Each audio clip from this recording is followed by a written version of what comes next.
notes. No, absolutely, man. You said that very perfectly. I want to wait two more minutes because I got some texts from people saying their Zoom is starting up. So I want to give everyone a fair opportunity. Just because I know Zoom could be a little challenging to load up. We could entertain people for 5 more minutes. Yeah. Anybody knows how to rap here? Feel free to spit some bars. Mark says he's going to cut from. Mark says that right here, right now, are some of the greatest minds ever in digital marketing history. And the Mark can hear the millions and the millions of the $1 Million Pitch fans gathering, collecting, opening up to what will inevitably, and the Mark does mean inevitably, give you the roadmap, the blueprint to create riches again and again and again. If you smell what the Mark is smoking. Respect job, WWE. Remember that. And here's the background music to his speech.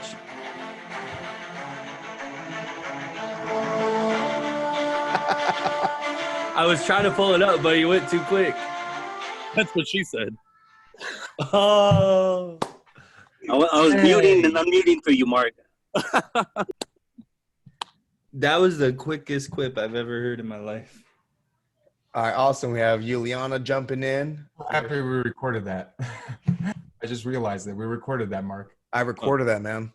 That's a clip for an ad on YouTube. Yeah, take that, put the motivational music to it, and boom, there you go. I'll send you a bill for the consultation fee there. I love it. Pitching already, man. We haven't even started yet. Life's a pitch, brother, and she's back in heat. The dude sounded like Grant Cardone for a second. Who was that? Was that you, Mark? I got that one. That's awesome. So how many of you guys have already started to say no to the notifications popping up on your Clubhouse every 5 minutes? Mine are turned off right now and have been all day and all night. Dang, I need to, because I was in a group for 4.5 hours last night. I'm not really a follow guy. I don't care about like popularity, but I went from like 20 followers to like 82 overnight. Those and this is something that we're going to talk about here in the webinar today. Those Clubhouse notifications, dopamine Hits, yep. And we're going to dive into that because that is such a driving force behind why we do anything. Even when I did dating and relationship copy, it was always dopamine as the mechanism, because if you can consistently, predictably know how to trigger somebody's dopamine response, don't worry about what you can do to them. Yeah, I love Simon Sinek, man, and I watch all this stuff, so I'm with you on that. Hey, Mike, you want to go ahead and get started now? Should we go ahead? We're at 16 participants right now. We could get started. Whatever happens, or we can wait 2 minutes. It's up to you. Okay, we'll wait 2 more minutes. I know we have some people downloading Zoom and stuff because Zoom is so foreign because of Clubhouse. Yes. What do we do with these awkward silences? Hello, darkness, my old friend. Are there seriously people out there that don't know Zoom? Yeah. Wow. They still exist. I'm just amazed. This pandemic has made pretty much the entire planet, civilized world at least, familiar with Zoom. It was so fast too, because I thought I was special. I was like, what do you mean? I'm just going to use Zoom. And then everybody started using Zoom. They're like, do you use Mike? They're like, Mike, you should use Zoom. I'm like, okay. Mike, you're an email expert, right? They say. That's what she said. Coming? Yes. Good, my work is done. I can go now. All right, y'all. We're gonna get started now. I think we've waited patiently for quite some time, and whoever jumps in, they're gonna get the replay anyways. So let's go ahead and get this party started. Just for the respect of me, Mark, and Mike, if you guys could mute your guys' mics, I'd really appreciate that. We're gonna give you guys timing, but like throughout this masterclass for Q&As. I know we're gonna have a whole section on Q&As, but I know throughout it we're also going to ask for some Q&As as well. So we'll go and said, hey, let's do a quick Q&A. We'll go ahead and you guys can unmute your mics. So we'll go ahead and make sure we do that. Let me just 1 second. Okay, cool. Want to make sure my laptop is muted. All right, guys. You guys know who I am, Joseph Ortega here, and I'm really excited about this masterclass. We truly believe that at the end of this masterclass, if you pitched before, it's going to be 10 times greater. Throughout this masterclass, be taking notes, write down your pitch. As we start to teach, really break down your pitch, write down questions, because at the end of this masterclass, we're going to do a very thorough Q&A, and we want to make sure that you guys are prepared for that, okay? So going into what we're going to cover in this masterclass, we have 9 vital points we're going to cover. Number 1, why Clubhouse is solving your marketing needs from A to Z.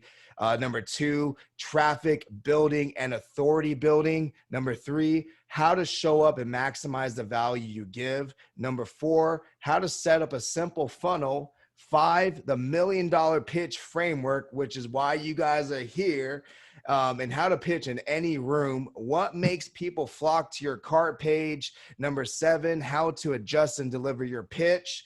And number 8, writing a pitch and truly mastering your pitch. And lastly, how to perform your pitch, which is the most important part of this entire masterclass here. I'm going to go ahead and edify Mike for a quick second, because one of the greatest things of this whole room, there's one thing in common of this whole room. The whole room, we all got together because of this really amazing new app called Clubhouse. Have you guys heard of it? And the greatest thing is Mike was in the room. When I first got into the room with Mike, he was talking about copy. He actually pitched to me to connect to him without him even realizing he pitched to me. I was like, man, this guy is so genius. The problems he's solving, I was picturing the problems under my hood. And as Mike was talking and sharing, I was picturing, man, could he solve these problems under my hood? What would it look like if I connect with him?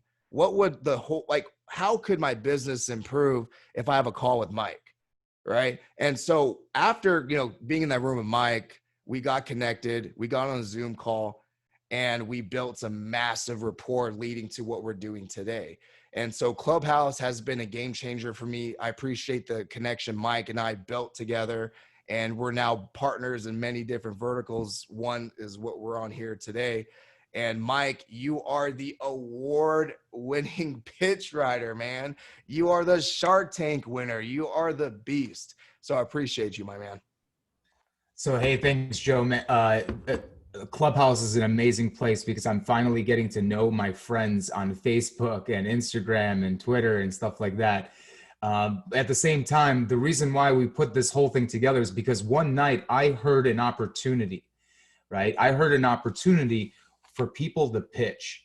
And that was rooms with the pitch rooms, right? And it just made me think, I'm like, if somebody could just dial in their pitch, they could generate $1 million in the right room with the right pitch. And I knew all about this because when I first hooked up with a company called Guard Llama, they had an amazing product, an amazing idea, but they didn't have a story. They didn't have a pitch.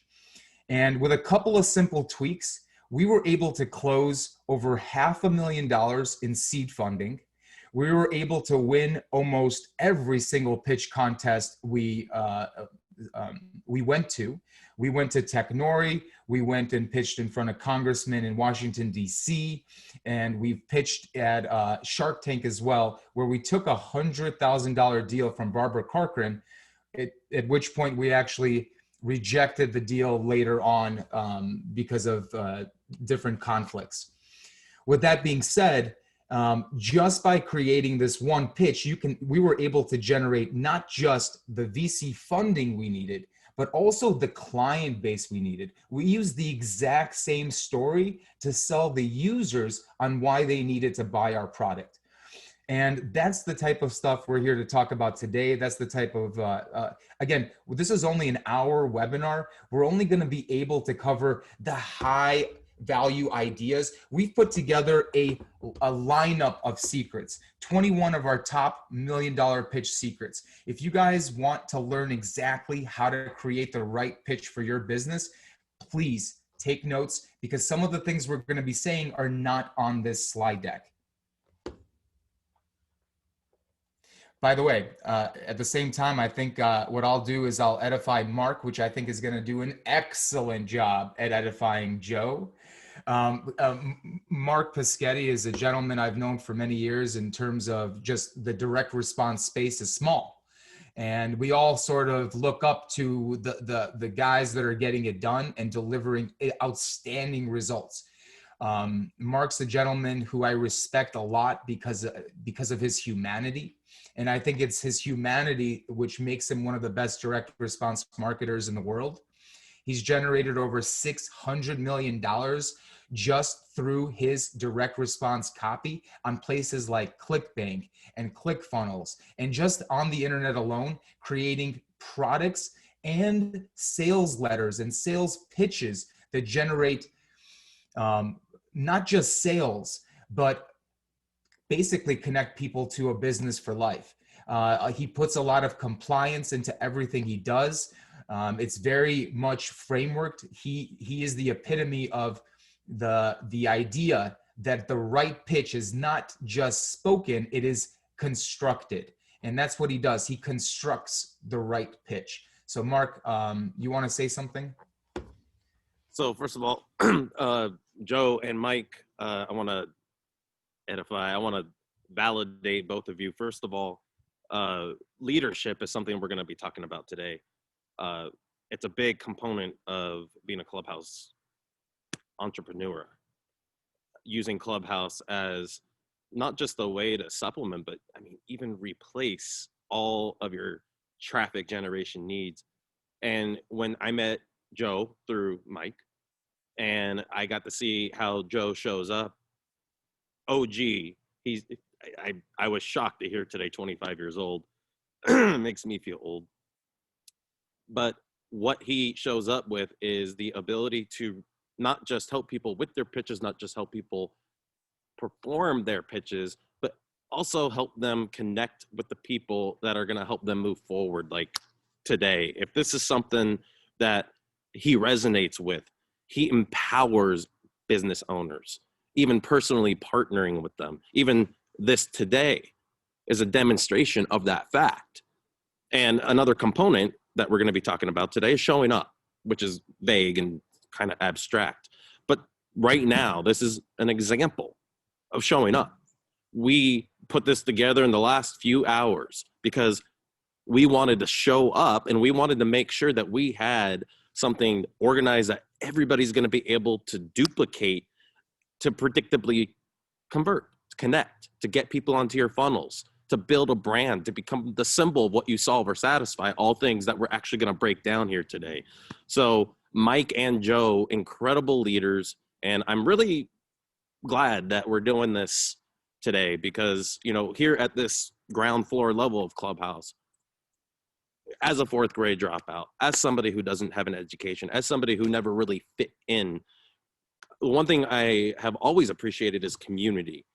And we're creating communities. That's what the people who are the visionaries, the empaths, the passionate business owners that really genuinely want to help people, they're seeing this as an opportunity to create tribes. And here's a tribe right here, right now. Again, all of this being demonstrated. This is not conjecture. This is happening right now. So, Joe. Man, I appreciate that, man. Mark and Mike have said everything that I was going to say. And I kind of said in the beginning, like these relationships, from hearing how they speak and hearing the value from their business on Clubhouse, has led to partnerships, has led to creating things outside of Clubhouse. And like my vision for this masterclass, what makes me really excited is when we give you the tools, when we give you the mechanics, when we give you the formula to do the same and to amplify your pitch and amplify your presence and amplify your brand, where you are now versus like Mike and I met 2 weeks ago. So in a 2-week window from today, you guys are going to explode your business. And I'm going to say, if your business starts exploding from this, you can send me a steak from Roots Chris to my address. Just ask me for my address if you guys explode. So I'm super pumped about this, my friends. We're going to go and dive into this training right now. Let's create some energy. Unmute your mics. Let's clap it up. Let's create some energy in this Zoom house. Let's go. We're not doing the Clubhouse mic tap. We're creating some energy in this building. Because this energy is going to allow us to retain the information that we put into this training. So that being man, I'm gonna grab some water in a second. With that being said, we're gonna go straight into chapter 1 of this training. And I'm going to go ahead and let my man Mike take over from here. Okay, so why Clubhouse is solving your marketing needs from A to Z. Let's go to secret number 1, my friend. So, actually, let's go back up and just start there. So why Clubhouse is solving your marketing needs from A to Z. Now I understand we're here on a Zoom call, wherever you're watching this video from, we're actually not on Clubhouse, but we're here to discuss Clubhouse, which is a crazy thing in itself. I'm not muted, good. So with that being said, we're all lucky to be in this application at this time. Right. And again, maybe you're watching this video at a point where the application is starting to grow faster. But right now, the application is still getting ready to blossom. Right. They're still building the infrastructure. They're still trying to understand what's going to happen next. If you've been to some of the town hall meetings that they host in Clubhouse, they actually talk about their roadmap, and their roadmap is only 2 weeks long. So what does that mean to you?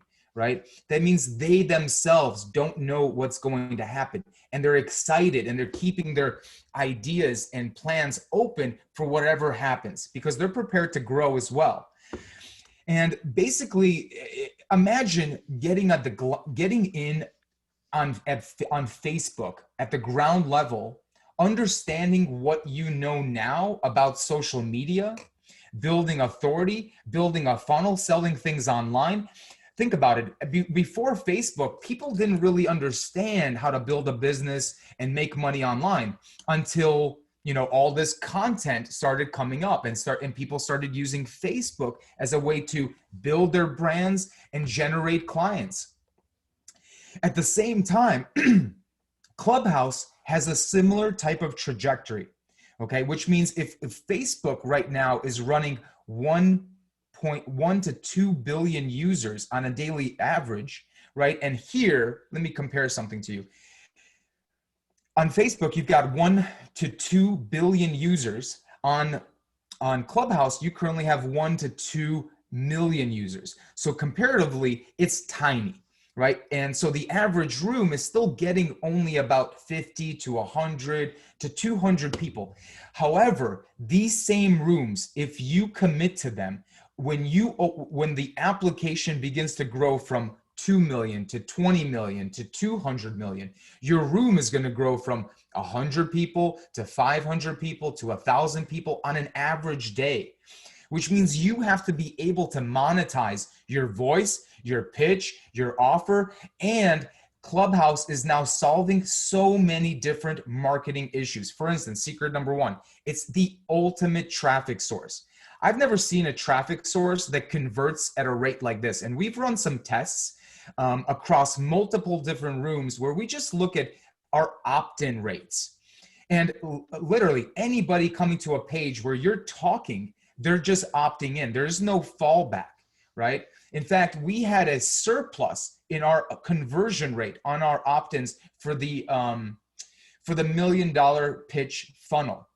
At the same time, let's go on to the next. At the same time, actually go back up.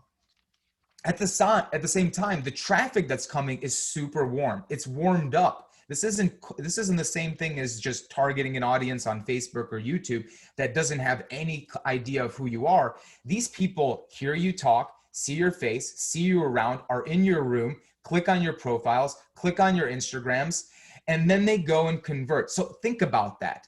They get to know you so much before they even come to your page. So the traffic source is amazing. The conversion rates that we've been getting as well are very awesome from this traffic source. So yeah, let's move on to brand building. In terms of brand building, it used to be that you had to build a whole website and create, a blog a day and create all these different social media platforms. But today you could launch a brand by just launching a simple room on Clubhouse. The power of that has never existed before in history. They've literally simplified the ability for you to quickly start selling. In fact, I've seen people just open up rooms and offer their products and get sales via Venmo or Cash App. That's incredible. So, and at the same time, it allows you to actually show and become like the lighthouse of your business versus in a lot of other platforms, you end up always becoming this tugboat, trying to drag customers over to your product pages. Let's move on to the next secret. Secret number 3, Clubhouse is allowing you to establish authority at a rapid rate. And it's not because you're putting up pictures or getting a bunch of hearts or you have a bunch of follows on Instagram or even the blue check marks.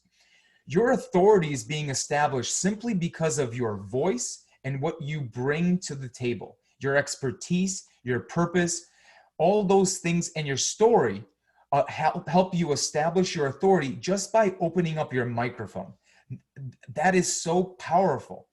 Okay, so let's go on to chapter number 2. Unless you want to add something, guys. Real quick. I want to definitely add something here. I know that we're covering things that a lot of Clubhouse rooms cover, and these are conversations that many of us have been in. But I want to give you guys a perspective real quick. I'm going to go back to secret number 1, ultimate traffic. I pay for ads on a daily basis. I pay for traffic still on a daily basis. The amount of money I spend or continue to spend versus to get traffic compared to the amount of traffic I get on Clubhouse, it's day and night. In the past 2 weeks, I've gained about 14,000 clicks on my Instagram link that has came from Clubhouse.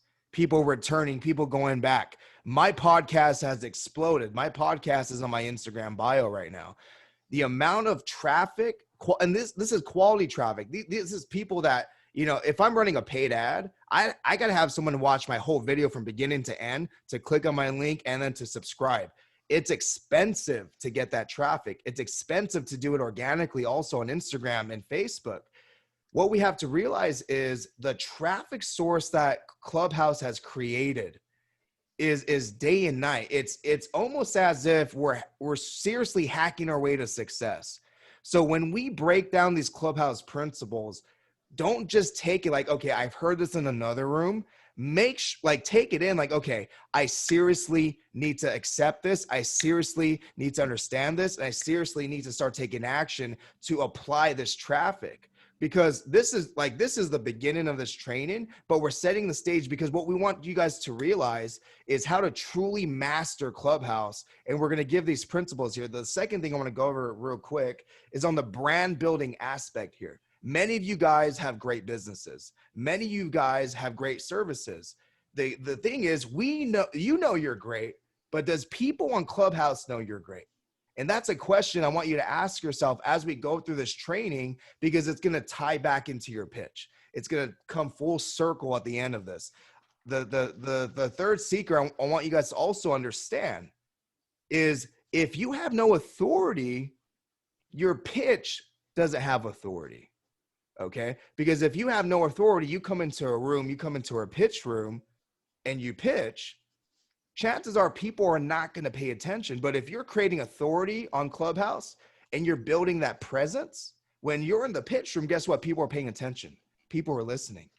People are going to ask themselves, can I invest into Corey? Can I buy Connor's product? Can I buy into Hannah? Right? These are questions people are asking themselves while you pitch. So we're seriously creating the framework, not just to master your pitch, but to really, really take advantage of Clubhouse. And that's why I'm really excited about this training. Before we go on to the next chapter, I want to just ask Mark, do you have anything else to add before we move forward? I do. The number one problem for any business owner is qualified traffic at an affordable CPA. Where's my traffic coming from? Mm-hmm. And I too spend lots of money on traffic, and I'm gonna spend money on traffic to get people to my Clubhouse rooms and our Clubhouse rooms. But by being able to, let's say you pay money for Facebook ads and you get them on some sort of landing page. It could be a lead magnet, a quiz, an advertorial. You're trying to pre-qualify. You're trying to get people in the mood, if you will. When you're on Clubhouse, and all of these the ultimate traffic, brand building, establishing your authority, symbiotic. They all feed each other. They are an ecosystem, a mindset ecosystem. Yeah. When you show up on whether you're in my room, our room, your own room, a room that you partner with, you are always establishing your authority. You are always building your brand. And more importantly, and we're going to get into this later, so I'm not going to hit on it too much, you're becoming a symbol. And that symbol actually creates equity. So we're going to get down to that deeper. Also, a little bit later, there's a few slides that we got to get to because it's been touched upon here. We're going to open that loop, the difference between Facebook advertising and Clubhouse, really diving into what those differences are and how you can truly leverage the opportunities on Clubhouse that you can never touch on Facebook. So keep going. Awesome, man. I mean, you said that very elegantly, Mark. I'm excited about this next part of the training, guys, because this is revolutionary.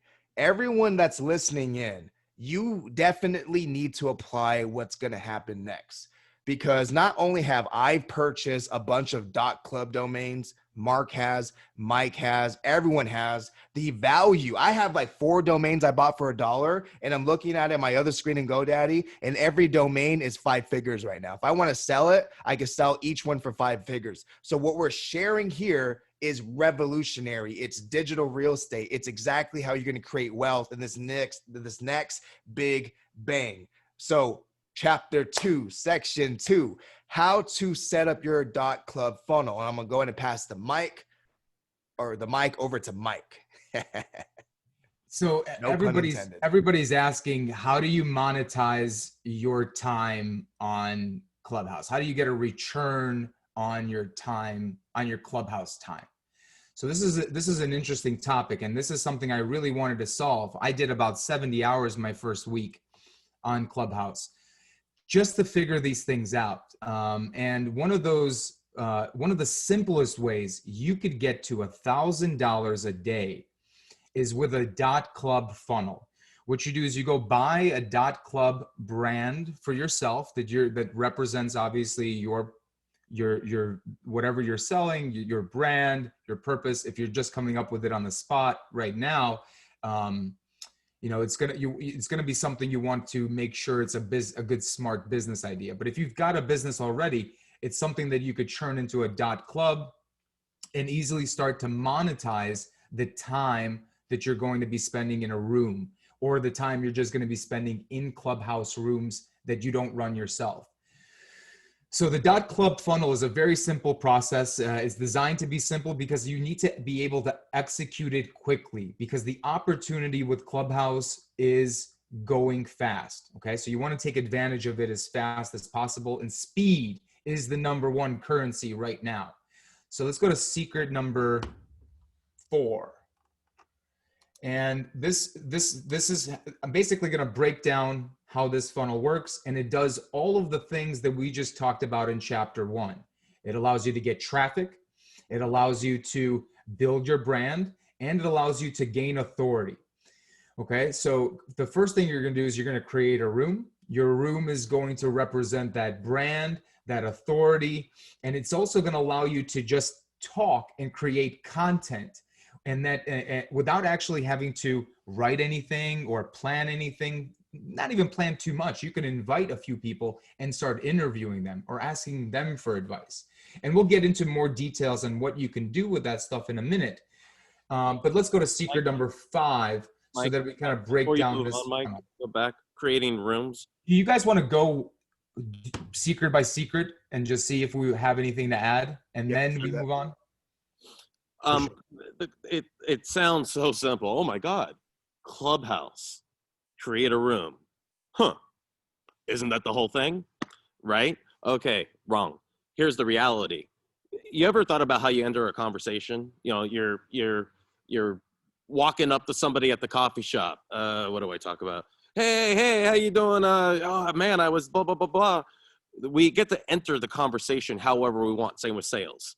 If I want to sell THC, what if you could tap into almost instantaneous genius without polluting your body, without taking snake oil pills, and while tapping into one of the most ancient plants the earth has ever provided us? You know, we get to decide how we enter the conversation. So creating a room is positioning, and we're going to get more into that later, but I want to make sure and plant that seed.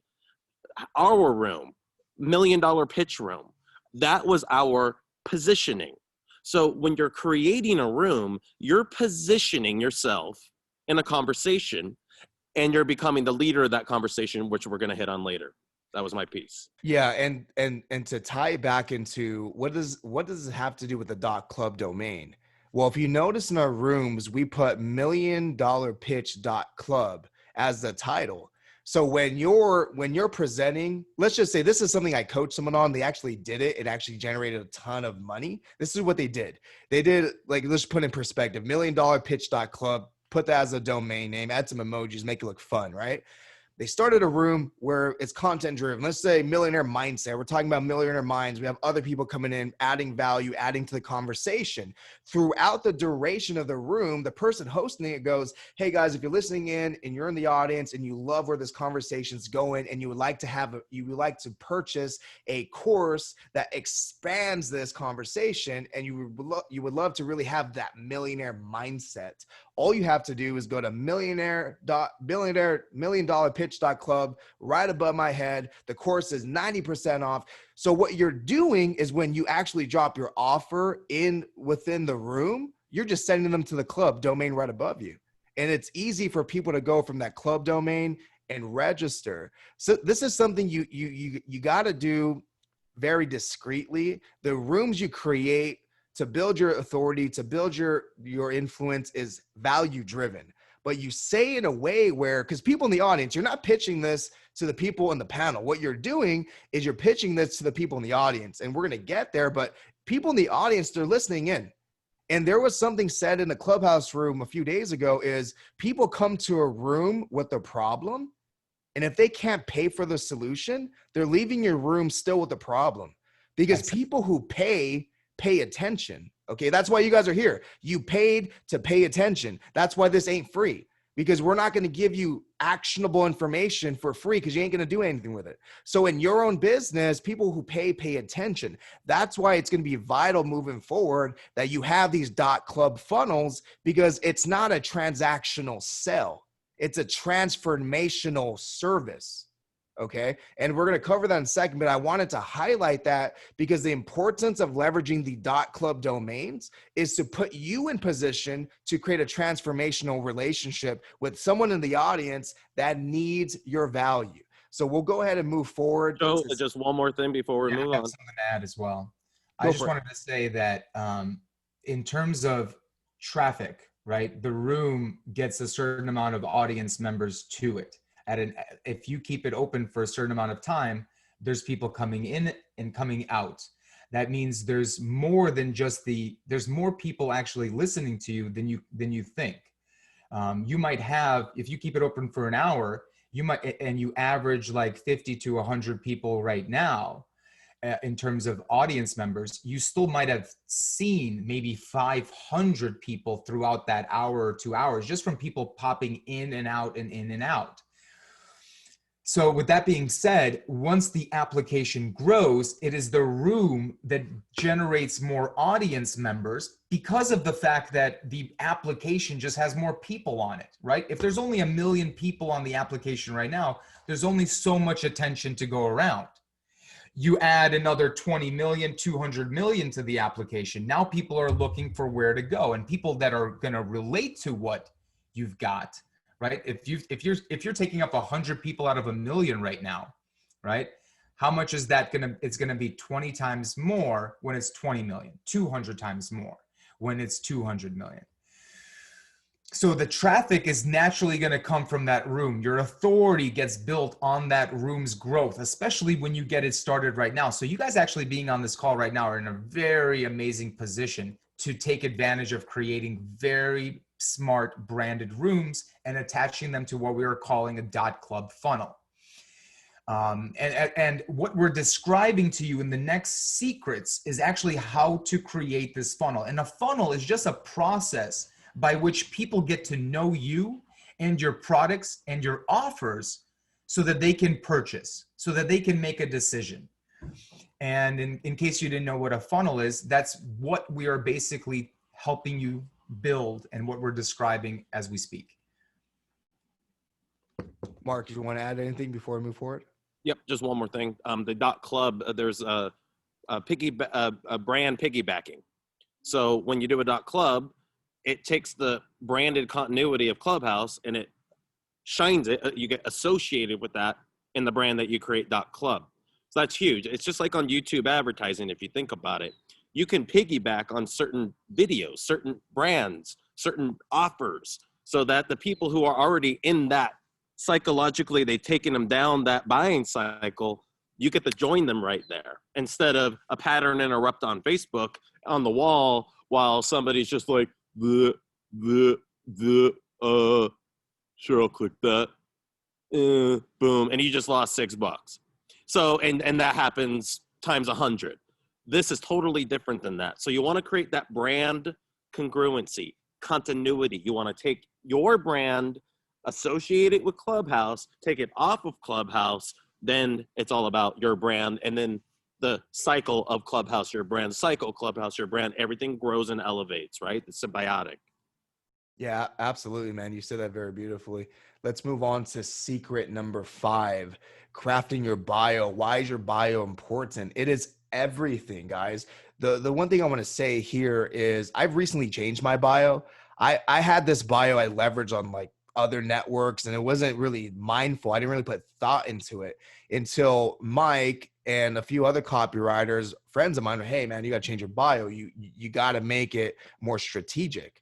And when I finally changed my bio and I made it more strategic, what happens is this: when I'm in a room dropping, like you guys have been in rooms with me, man, I'm dropping bombs, I'm adding value, I'm creating influence, I'm bringing the energy up. What happens is people click your thumbnail, right? And you probably get some followers on Instagram, but before they follow you on Instagram, what are they doing?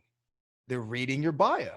They're taking the time to know who you are, what you could do for them, and why they should follow you. Let me say that again. They want to know who you are, what you could do for them, and why should they follow you. So that bio part is the middle of the funnel, because it's going to position you to not only gain a new follower on Instagram, but it's going to position you to get a new prospect. And this is the thing, guys, we're all entrepreneurs here. We're not here just to hold people's hands, right? In order for us to leave a legacy in this world, we got to generate cash flow. Without cash flow, our businesses don't grow, right? So your bio is everything. I want to pass the mic over to Mike because he is the copy mentor. He is a copy king. Explain the importance of the bio, brother. Bio is really, really important, people. An effective bio is going to allow you to convert your room. So as part of the .club funnel, You need to have a converting you have to have something that's going to allow people to convert and take the next step. So your bio has to do that for you. It has to tap people in. It needs to allow you to be you, your authentic self, right? And just provide the value that you're going to provide in that room. And that's going to allow people to go, wow, I just love what this person is saying. I'm going to click on their profile image and I'm going to read more. And that profile image, that profile image, we should have done a secret on that too. That's also a key. It allows you to stand out in the crowd, especially when you're going into other rooms. And it also allows you to establish a brand on Clubhouse that people can quickly recognize. And when they know you're an authority that runs rooms with a lot of audience members, they're going to bring you up and let you share that authority in other rooms. Having an effective bio is going to allow that to happen with a lot more ease. One of the things that I've seen that people do, and how I've been brought up on stage so many times, is that people just click on my profile image, which used to be red, and they would read my bio, and then they would go, hey, we got to bring this person up. In fact, I used to have the alias of Copy Mentor on my name. I removed that because I was always being brought up everywhere I went, and I wasn't just prepared to always talk. I wanted to also give a little bit more branding to my name. With that being said, as part of the .club funnel, your bio has to take them to the next step, okay?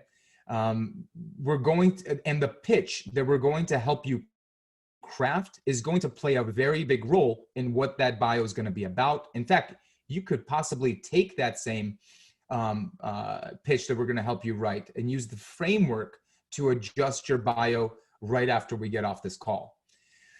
And I know everybody, as soon as we get off this call, are going to go straight to Clubhouse and start putting some of these things into action. So the .club funnel, let me just break this down again. It is going to be a website that allows you to monetize the time you spend in this room. So this is putting all these elements together now. So what happens is you've got a room. This is your content, right? This is where you create the value. People come in, and they become your traffic source. And they convert by looking at your bio, reading what to do next, and they end up on your .club funnel. And a .club funnel is your .club website that you could buy for $1 right now. I'm sure that's going to go up in price. And if it's not $1 anymore when you see this video, I'm sorry. But the .club funnel is no more than a way for you to monetize that traffic. You're going to be getting traffic to a page. How can you monetize it? The easiest way is A, collect their emails, and B, put a pixel on there so that you could build a custom audience for retargeting. And C, you have to have an offer after they opt in. Something that you can mention once in a while in a room, something that you could talk about on your app, something that you'll be pitching. And whatever you are going to be pitching, it needs to allow you to just monetize your time and not add any extra time. So for instance, if you're a coach, you want to create a .club funnel that has an opt-in page and then a sales page. And the sales page is something that you don't actually have to perform the service for, right? It's something like a course that you could sell for $1,000 or $500 or whatever. And you don't even have to have your product prepared. You can actually describe and write out the outline for your product and do a pre-sale launch and sell it for $1,000 or less if you want to. But essentially, you're selling it for something that allows you to monetize your time. So for instance, if depending on how big your room is and how your traffic is coming, you might, and how much your product is, you want to earn at least $1,000 for opening that room to start, right? And if you could get to $1,000 a day with your .club funnel, so you need to be selling, something of value. Either you could sell something for $100 to 10 people, and that would bring you to $1,000. Or you could sell one person on $1,000 course that you plan on creating. So regardless, that is how you're going to monetize that time that you spend in that room. That profile is going to help you convert somebody on that offer. The pitch you're going to be learning how to craft here is going to allow you to talk about it in your room and just drive even more people to your .club funnel where they buy it. And that's as simple as it is. It's almost just like having a simple cart page for your offer. That was beautifully said, Mike. Hey guys, if you're listening, I want you guys to write this down. You guys ready? I want you guys to write down something super awesome. It's called ROIT. I'm looking at you guys' pictures. Are you guys writing this down? Write it down. Write it down. ROIT, baby. Return on invested time.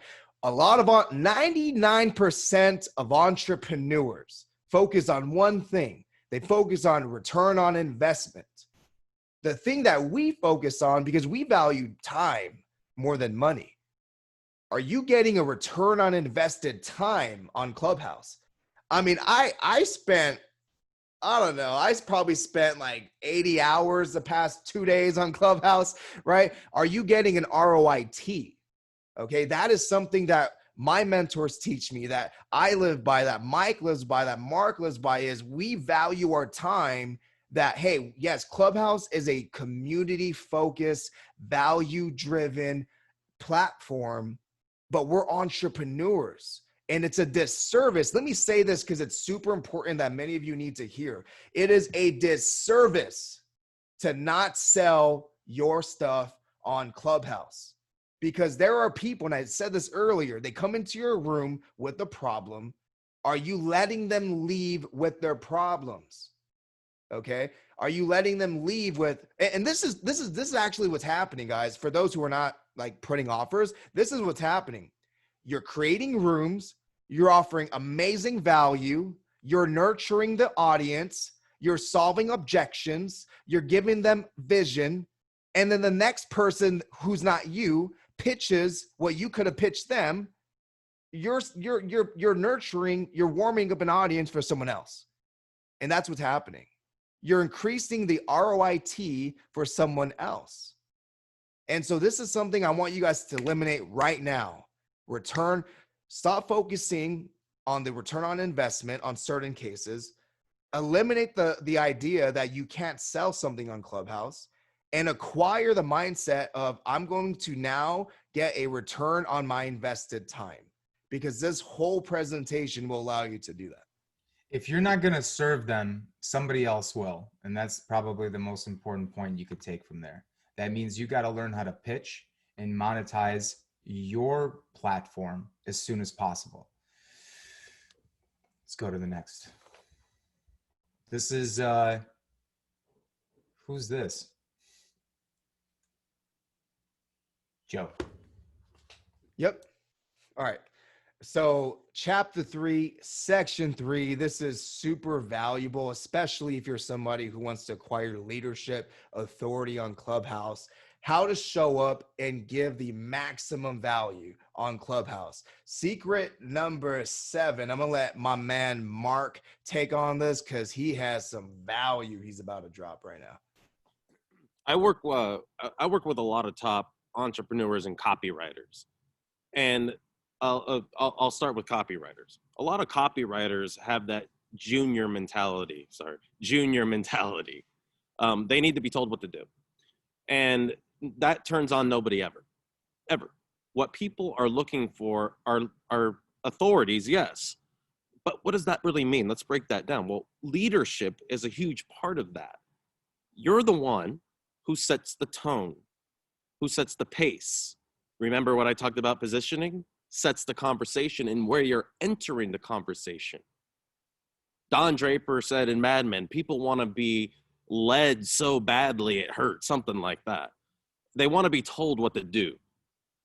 And that might sound counterintuitive because I'm an empowered man. I'm sure everybody on here is empowered. But here's the thing.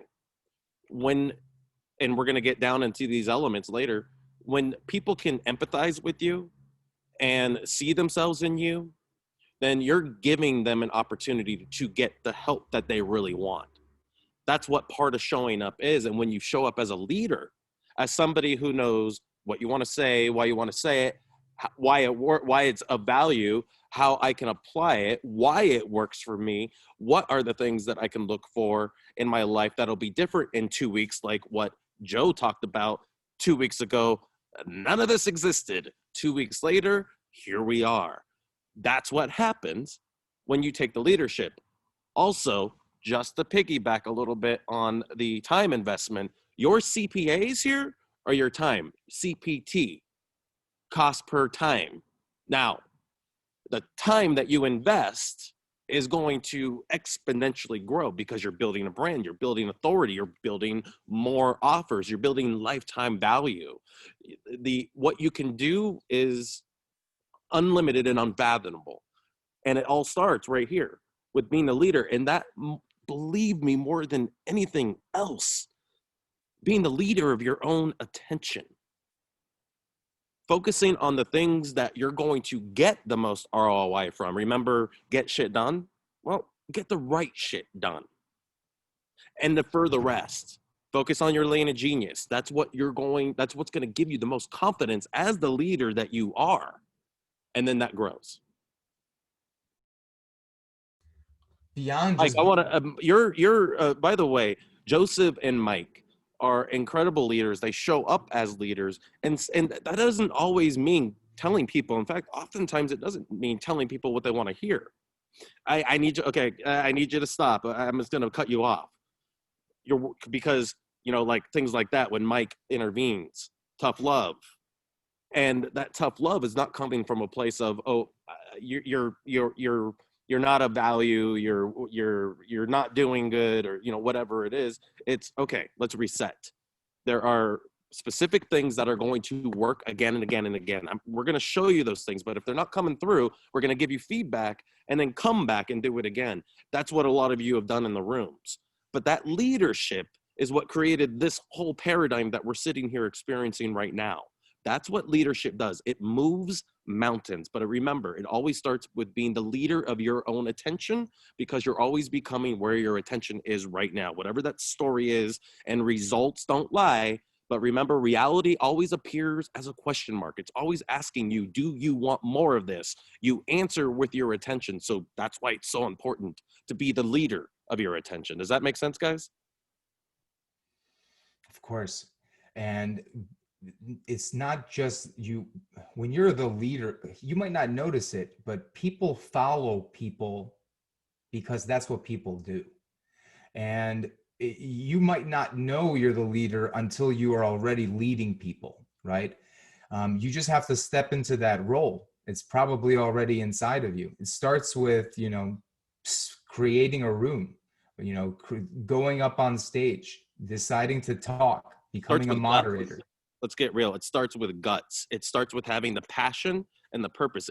If you don't have a purpose behind what you do, everything you do is going to feel harder. But if you have purpose behind it, work doesn't feel like work.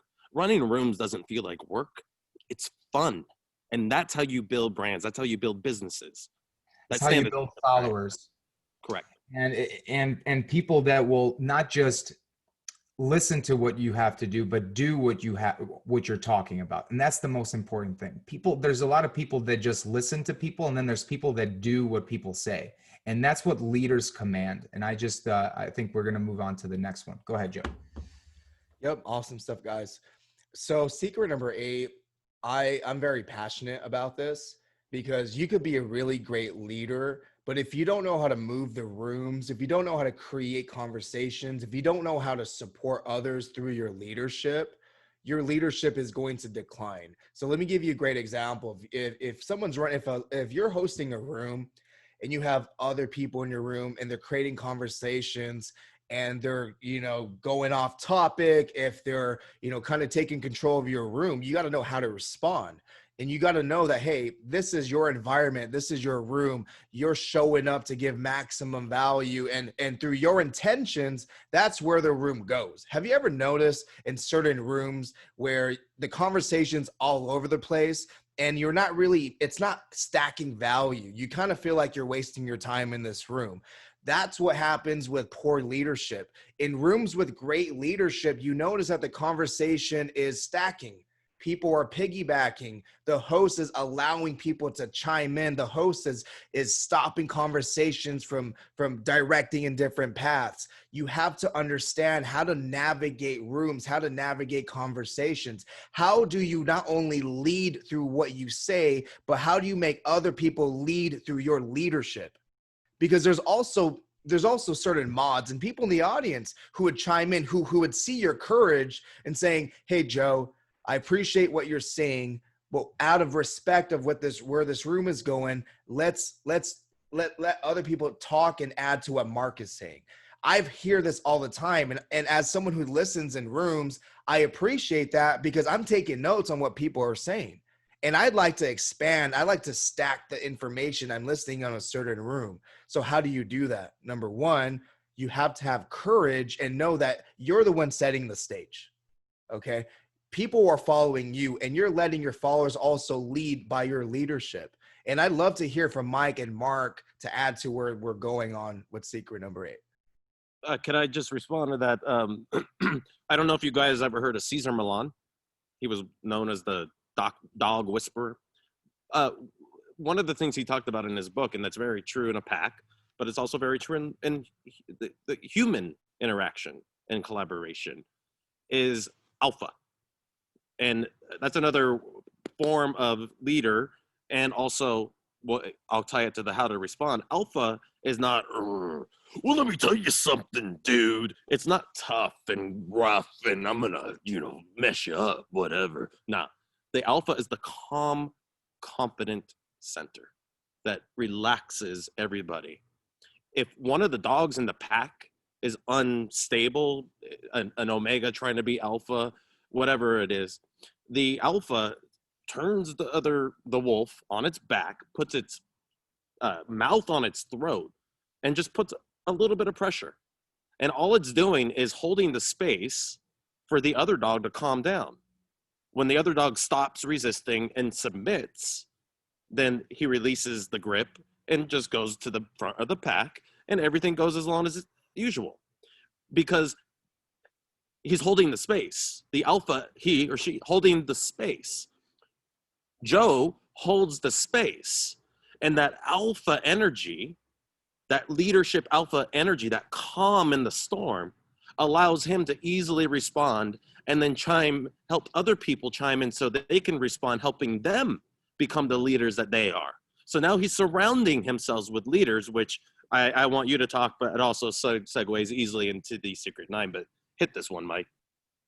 No, I mean, I don't think I could say it better than that. Besides just be able to respond to any type of situation when it comes to also being able to pitch, being able to drive people to your traffic source, be able to be ready to know what you need, okay? So when you do, you're gonna be able to respond a lot more effectively. And just to add to that, empathy, we're always responding to empathy. We're not just hearing. When they say read the room, you can feel what's going on. So you're also responding to that just as much as you're responding to the actual words. And also think about the word respond. Let's think about the word responsibility. Break that word down, hyphenate it. Responsibility, which means your ability to respond, which is being a leader, that calm alpha. That's how it all segues together. Hit the next one.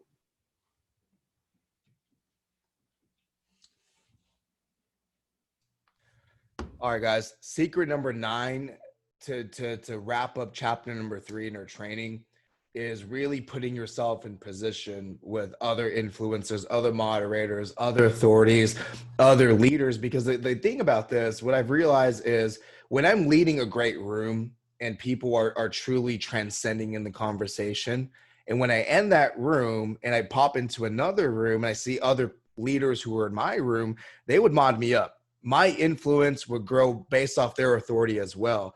And it's so key. There's a saying in the personal development space and the high level entrepreneur space is your association is everything. Who's your inner circle? Who are you spending the most time with, right?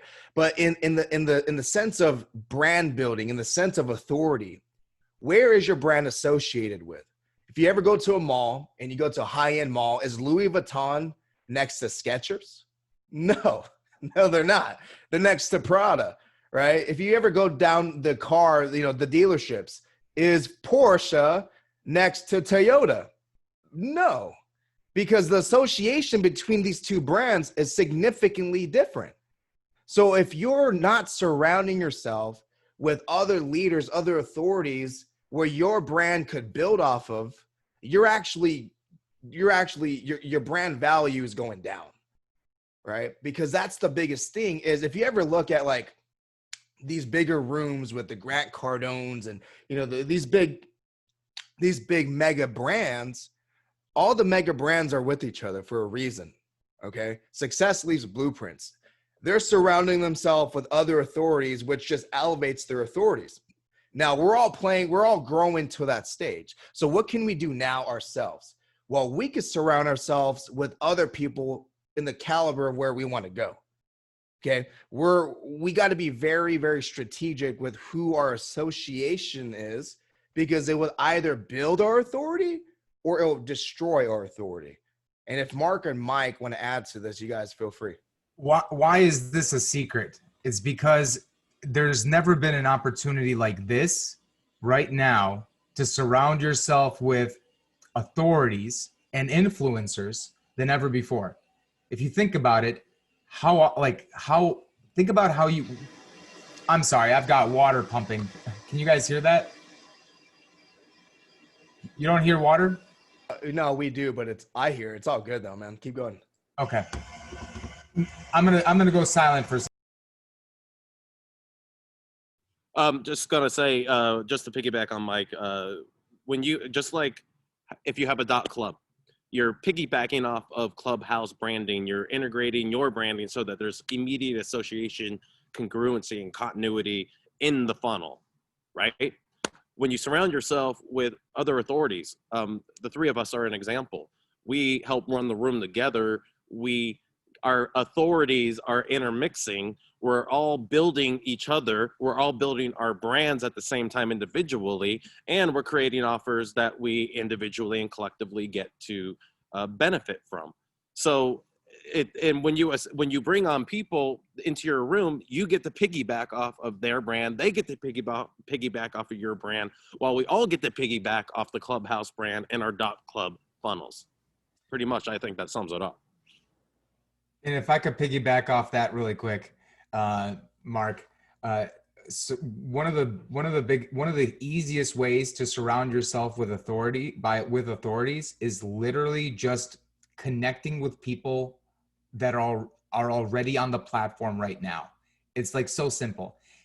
The people that are currently on this platform, if you look at most of their profiles off-site, they're serious entrepreneurs, musicians, artists, different people in different industries. They are beta users. It's never been this simple, this easy to be in a room with people that you would never imagine being in a room with in real life. You couldn't get into a room with them in real life. It's impossible.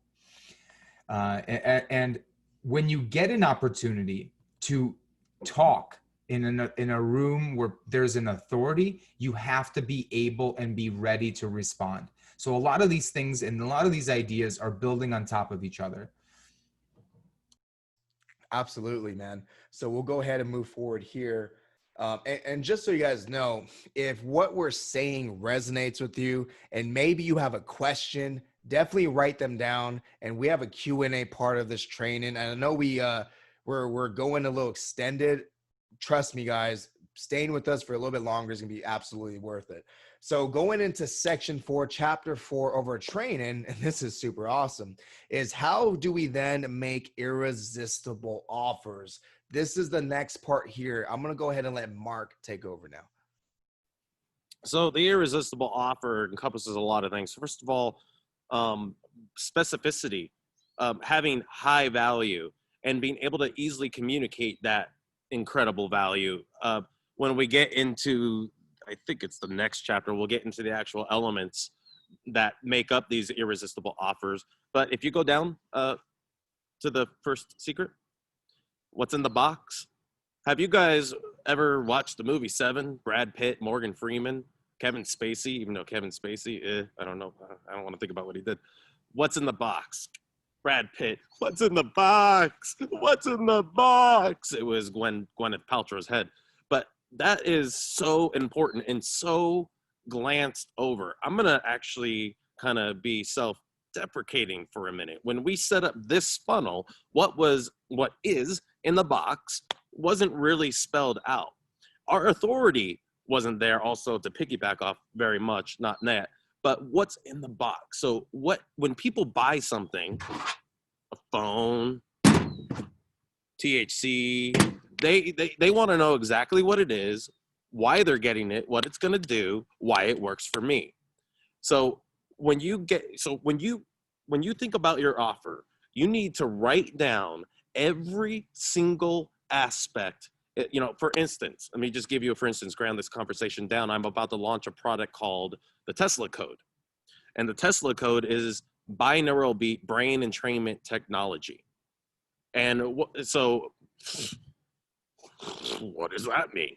Well, it's actually really cool. You put on your headphones, and if I use specific hertz frequencies, tones, I can speak to your subconscious. Now, this is called new cause. I'm going to just give you a little thing right here. New cause, why something else didn't work, right? Or why you're paying attention to this. Now, new cause, 95% of your attention is driven by your subconscious. That means your conscious attention, you're in control of only 5% of it. You're only in control of 5% of your conscious attention. What does that mean? What's actually creating your reality? Well, it's the stories that you assimilated in your childhood when you were 0 to 7 years old. What does your 7-year-old self know about relationships, money, business, freedom? Not really anything, but like a sponge, you sopped it all up. Well, guess what? All of those stories are resistance to what you want, to what is already yours if you know how to let it in. Introducing the Tesla Code, and with just a pair of headphones, we get to speak to your subconscious and rewrite the story that is resisting who you are, what you really want, so that you can let it all in today. So when you get specific, and then what each track does, what the hertz is, what you do in the experience, the more that you get to explain what it is, what's in the box, why it works, the more that offer is not just irresistible, it's like no brainer. And that's exactly what it needs to feel like when people go through your offer, whether it's in video, whether it's in writing, or both. It has to be utterly transparent with all of these elements built in, so that the value's there, what I get is there, the mechanism is there, and why everything else that I tried didn't work is there, so that my resistance is lowered, and we're going to get that to the next slide, to make that purchase. What do you guys think about it? Well, if you go back to what's the box, just so I could comment really quick, we didn't do any of the things Mark just said, and we were still converting with our .club funnel. So with that being said, it's so crazy what you can do on this platform with just a little bit of duct tape. But the fact is, when you pitch your offers, you have to be able to tell them the benefits that they're going to get from buying your product. Okay. And that is part of what's in the box. What's in the box are the benefits, the features of your product. Okay. Everything that they get shipped to them, everything that they get access to online, that needs to be outlined and delivered exactly, at least on your offer page, especially if you're going to deliver your pitch quicker. With that being said, I'd like to do reducing the pain of buying and increasing the pain of not buying. Real quick, just an acronym that helps when you're really thinking of your offer is FAB, right? Features and benefits. That really has helped like anchor what that means in my mindset. So if you want to write down this acronym, FAB, features and benefits, that's effectively what what's in the box means. So an offer tells you, remember, features, what it does, benefit, what it does for me, mechanism, how and why it works for me. All of those things work congruently, symbiotically together. Just wanted to add that in. Well, so what I was going to say is that what's in the box is important in terms of creating your offer, right? Features go into your offer, benefits go into your offer, mechanism goes into your offer. But what makes it irresistible? What makes people literally hurt to buy it and hurt if they don't buy it? So secret number 11 is to create an irresistible offer. Your offer needs to reduce the pain of buying it and increase the pain of not buying it. What do I mean? So to reduce the pain of buying something, you could add bonuses. Those are other things that will go into the box. Hey, I'm going to open up this box and I'm going to throw in bonus number 1, bonus number 2, bonus number 3. They're like, crap, bonus number 3 sounds so amazing. I'll pay just to get bonus number 3. The pain of buying has just gone down. The other side to this coin is increasing the pain of not buying. You can do this with a lot of different ways. You can give it scarcity. You could give it urgency.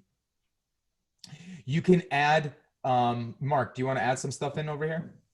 I have a few things. One of the elements that I use to hit both sides of the coin, the reducing the pain and amplifying the pain, if you want to call it that, I call it the element tale of two futures. So it's basically a crossroads. You can keep going this way. You can keep experiencing everything you don't want. You can keep living in scarcity. You can keep telling the story that I'm doing all this to manifest the life of my dreams. But the reality is you're resisting yourself every step of the way. And the pain that you're experiencing right now, I'm so sorry. But I am giving you an option on this direction where you're not resisting yourself. You are going to learn. In fact, I take that back. I'm so sorry. You're going to be able to automatically get out of your own way so that everything that you've tried to manifest in the past can start becoming quickly, rapidly, faster than you ever imagined possible. Because when you get rid of the resistance, the gestation period, the time in which it takes for something to happen, shrinks to virtually nothing. And by the way, if you order today, you'll get all the 3 bonuses, everything that we've already talked about, but your order is 100% guaranteed for 60 days. Use it. If you are not receiving the benefits and experiencing the telling of the new story, I don't want your money. It's not mine to keep. That would be stealing. And that's not who I am. I'm here to help you. See, so we're continuing to overcome just by adding those 2 elements, tell of 2 futures and guarantee, just by putting them together with a little bit of a stack element. It's amazing all the different ways that we can address and overcome people's objections, isn't it? Absolutely, man. And just one thing that came to mind right now is hopefully we've all experienced this. Hopefully we have it. Have you guys ever been to the dentist for a root canal? I know I have 5 times. And it's the worst thing in the freaking world. So when we talk about reducing the pain of buying, when the dentist goes like, this pain's going to go away, you're going to get a root canal and crown. I'm like, yeah, like they're reducing the pain of me purchasing that. Okay. But when I see the price, it's like, oh man, 10 grand for this. Then what they do is they increase the pain of not buying. Joe, the pain you're having right now, if you don't get this, it's going to be at a level 20. They're pushing those buttons. They're increasing the pain. Like, do you want to eat again, Joe? Do you want to drink coffee with your sugar, Joe? Right? It's like they're increasing the pain and it works every single time, right? Reducing the pain of buying gives people that vision. Increasing the pain of not buying creates that urgency. There's also, I like to use metaphors. I've used the good and bad wolf metaphor to sell hundreds of millions of dollars worth of product. I've literally used it in quite a few top campaigns. You ever heard that one? the good wolf, the bad wolf. A grandfather is talking to his grandson. You have a good and a bad wolf in you. The grandson asks, well, how do you know which one wins? The one you feed. I've used that metaphor many times to sell things at the close, after the tale of two worlds. Now we've stacked, now we're closing, right? Another one, Indiana Jones in The Last Crusade. At the very end of the movie, he has to go get the cup of Christ to save his dad, Henry Jones Sr., Sean Connery. And one of the booby traps is the bridge, the invisible bridge. There's this abyss. He looks down and it's just death. There's nothing there, but it's the leap of faith. And Henry Jones Sr. is telling him, you must have faith, boy. You must have faith. And Indiana Jones puts his hands on his heart. He looks, he closes his eyes, he puts out his foot, steps forward. Oh, there it is. The bridge is there. These are the kind of metaphors that we can use to help our prospects just get over that last little bit of objection and maybe inspire them so that when they purchase with that, I feel good, that serotonin, that oxytocin, that I feel supported and happy, dopamine, yes. So there's so many ways to trigger that. Think about the metaphors that are gonna enliven and connect with your audience, what they're gonna self-identify with, see themselves in, and let those things do a lot of the heavy lifting for you.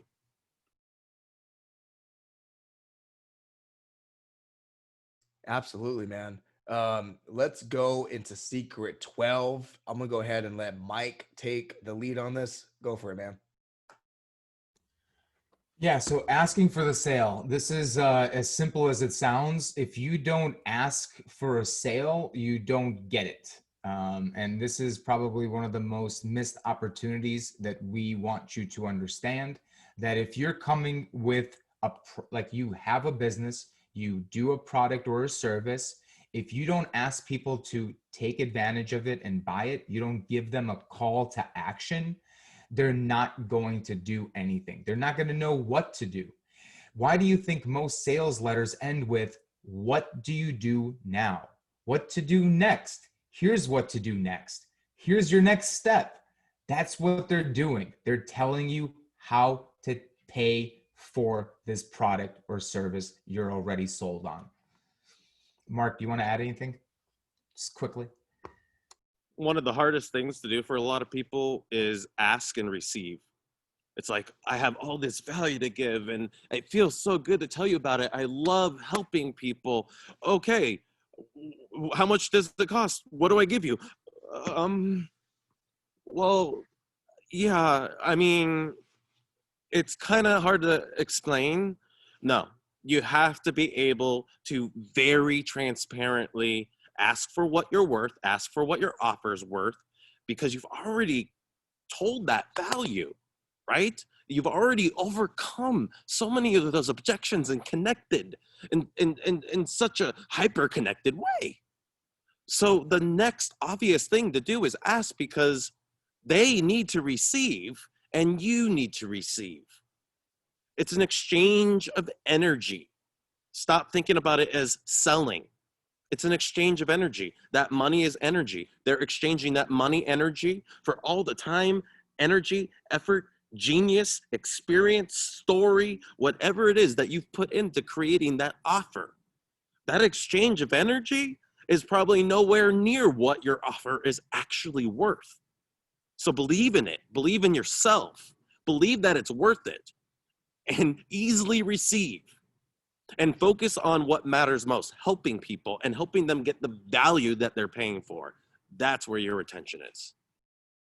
Absolutely, man. And just to add something to that, when you guys ask for the sale, don't oversell yourself, okay? When you finally get to the point and you go, for today, it's $1,000, so let's get started. You want to not, when they don't reply back, if you're on a phone call, they don't reply back, or if you're in a pitch room and we're silent, could be either two things. One, and don't take this offensively because you're here right now to improve that. Number one, your pitch sucked. And we're just trying to think, okay, how do we say something nice without putting someone down? Okay. Or number two, we're like, man, this service is so good. I'm trying to like, I'm thinking about like buying it. So you want to give that pause moment, man. I hear a lot of people go, all right, guys, so it's gonna be $9.97 today. Go to my Instagram, send me a DM in the next 5 minutes. I'm gonna take on 2 people. Let's make this happen. Silence. So guys, I don't know if I did good or I don't know if you guys want this, but maybe I could do it for 5. Stop. You asked for the sale and you got to give that pause moment, man. And when you do a great job, which many of you will, when you hear silence, just wait. Just literally wait. What I've learned doing phone sales for over 7 years and building sales teams for my companies, I've learned in the power of the pause. I've even coached a lot of salespeople. They had pauses for 4 minutes, and they go, "Hey, are you there still?" And the person on the other line is like, "Yeah, I'm just like so excited. I'm really like visualizing this product or service. Like, let's do it." So you really you can't keep selling. Ask for the sale, have that pause moment, and they'll tell you yes or no. You don't need to keep going on. You don't need to bring the price down. You don't need to do any of that. It's so important to stop there. So leading into our next part of our training here, which you guys all been waiting for, I want to reset the room. Clubhouse lingo. I want to bring some energy. Let's all unmute ourselves. Let's bring some energy because this is what we've been waiting for. Come on, guys. Let's bring the energy to the Clubhouse room. Let's go. Let's go. Because this I heard he meet your boy Ric Flair.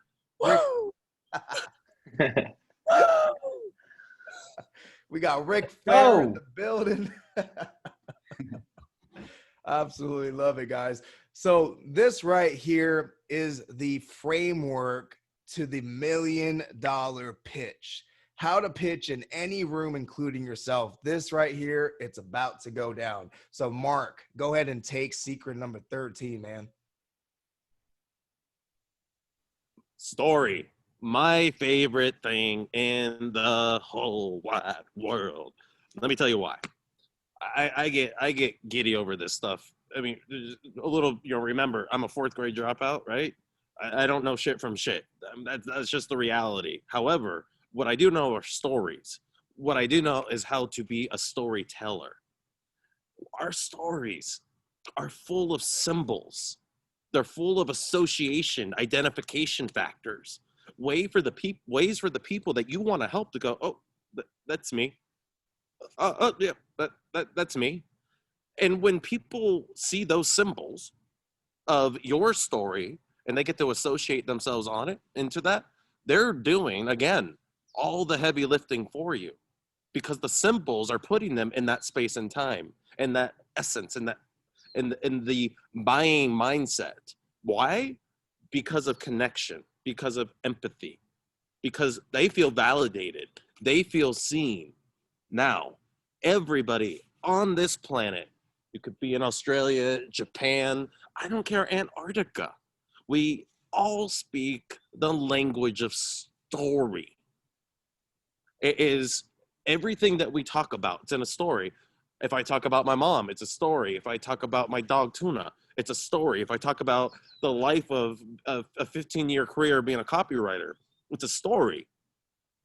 All of the things that we use in our copy are ultimately story.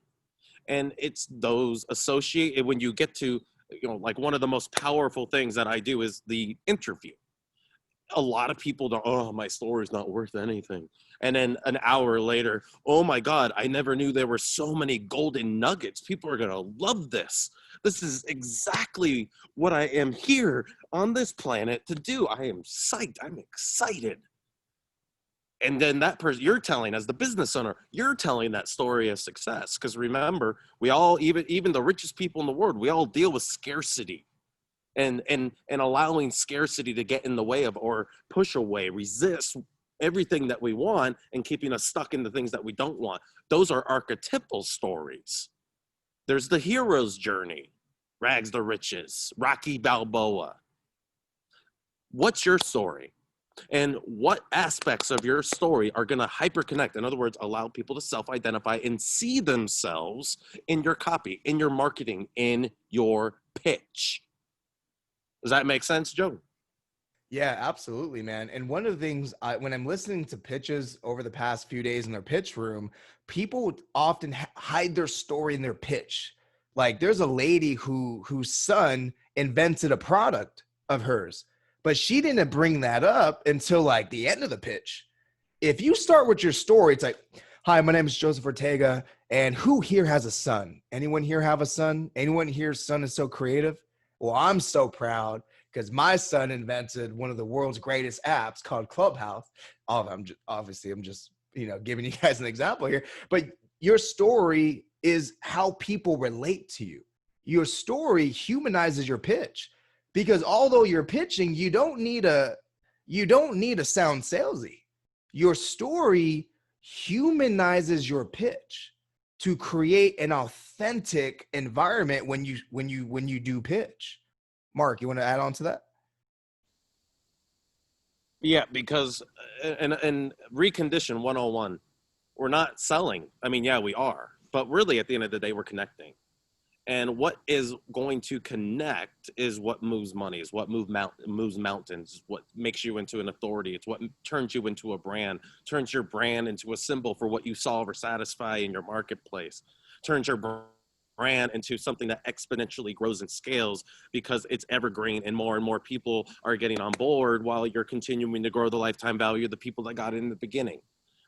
I mean, that's the power of story. That's what it facilitates, because you're sharing. You're opening up, you're being vulnerable, and you're doing something fulfilling too, something purposeful, something that you can genuinely feel, so that you don't need to ever enter that space of feeling fraudulent.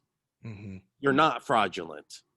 You're in resonance with who you really are, and now everything feels like it's flowing. You never feel like, oh, I'm just a slimy salesperson just trying to sell people something they probably don't need. It's not true. You're exactly. Not. And like one of the ways too that has worked for me is if you're pitching, let's just say you're pitching to get deals, you're not really pitching for investors, right? In my space, I could say something like, man, who here's an entrepreneur that has spent years trying to develop a brand online, money, sweat, blood, I mean, evictions, who's gone through that? I have. I'm Joseph Ortega, and for the past 4 years, I got evicted. I attempted suicide. Because I was so passionate to learn, but I've gone through so much crap that I'm here today to give you the blueprint to not go through what I've went through, to overcome suicide if you're trying to build an influential brand. You could literally, and cut off there, but you could literally position a pain point of your audience with your story in the beginning that would create this bridge of, is this person pitching me, or do I see myself in their pitch? And that right there is power. And you just opened up with it. It's like opening that loop. You don't ever have to even resolve it, but you don't have to go deep into the story. You're just introducing it, and it creates that dopamine response. And whether you go into it later or not, it's not about getting into the detail, into the nitty-gritty stuff. It's allowing for the self-identification, the stories to resonate. It's like if you're looking to put on 97.3 and it's on 105.9, do you think it's going to come in? No, you got to make sure the frequency is coming in so that it resonates. When your story is at a frequency that it matches mine, then it resonates. And again, it's doing all the heavy lifting for you.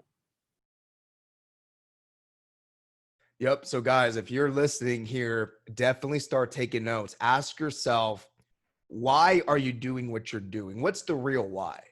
Is your why in relation to a pain point to who you're serving? If you start your pitch, and this is actually really, really good also for written copy, for ad videos, not just for a verbal pitch. I mean, this right here is applicable across the board. Now, going into Secret 14 to truly give you the framework of the $1 million pitch is you have to have mechanism. And I'll let Mark take the lead on this. So mechanism is the missing element from a lot of marketing campaigns, from copywriters who don't understand what mechanism is. I teach a lot of copywriters mechanism, and for some people, they get it. For others, it takes them months but for me, I can isolate a mechanism in 30 seconds. Like for instance, mechanism for, I mentioned earlier, the Tesla code, headphone, brain entrainment technology. Well, what's actually happening under the hood? How does this work for me? Well, when you put your headphones on, we're gonna have a 7.0 hertz frequency, but it's gonna play slightly off kilter, just a little bit, just a tone or two off on each side, on your left and right. And what that does is it forces the thick band of fibers that connect the left and the right side of your brain, called the corpus callosum, to fire. What's interesting about the corpus callosum is they think that is what was the core, the foundation for Einstein's genius, for what he was able to do with his brain that so few are. He had extremely, hello ladies, well-endowed corpus callosum. Now, when you exercise that corpus callosum, it creates hemispheric brain synchronization. And at the same time, at that 7.0 hertz, we're speaking directly to the theta. That's where your subconscious story is stored. And with the guided hypnosis meditation on top, we're able to reprogram, rewrite that old story. So all the resistance is cleared away, just like the sun and the clouds analogy. The sun is your abundance. It's your natural state. Now, what happens when the clouds go over the sun? Does the sun still exist? Of course it does. You just need to get rid of the clouds. So in that 7.0, we're talking directly to your theta, and we're clearing the clouds. So the natural state of abundance that's already yours can easily, effortlessly, and rapidly shine through. See, that's mechanism being demonstrated just quickly. Structured alkaline silver, well, it is great for yeast infections. Why? Well, yeast infections begin in the gut. It's called dysbiosis. That's when you have more bad bacteria than good bacteria, more candida than good bacteria. Well, structured alkaline silver goes after the biofilm that's actually become resistant to antibiotics and antifungal medications. In fact, did you know that by 2050, about 10 million people are likely going to be dying because of antibiotic resistance? You think what's going down now is heavy? Well, wait around. Your yeast infections are a sign of something so much deeper now. The structure like alkaline silver, the structured water, gets rid of the biofilm, while the silver ion attaches and vibrates against it until it explodes, and then we pee the toxins out. You get a clearer gut, allowing your good bacteria to thrive, right? So another mechanism. This is how and why it works. So it allows me to suspend my disbelief and go, oh, okay, I see. I can put myself in the driver's seat of that. I'm in the mental movie theater of my mind. I'm future pacing myself forward in what could happen, because, well, if it could do it for him, it could do it for, or do it for her, do it for her, do it for that couple. Of course it could work for me, because I have the same problem. And this how it works is amazing. So the mechanism is what gives people that opportunity to suspend their disbelief and be all in on your offer, on your product. And when you ask, they're like, yes. And that's what you want. You want enthusiasm, not just people buying, but people buying with enthusiasm, so they use your product. Do you have anything to add to that? Yeah, I just want to ask you a quick question, Mark. If you can lay out how to properly write the mechanism, what is a step-by-step part that creates the mechanism content of their pitch? So what do you think the mechanism of this is? What we're doing right now? What do you think the mechanism is? Like, Joe, what would you take a guess on what I would associate the mechanism to be for this, why it works? Are you referring to the training? To this training, yes. So why it works is because we're actually showing step by step. We're breaking it all down in step by steps. And we're able to anchor it to specific things that are evergreen, that work again and again and again. There's actually multiple mechanisms in this program. Yeah. Like, just mechanism alone is a mechanism.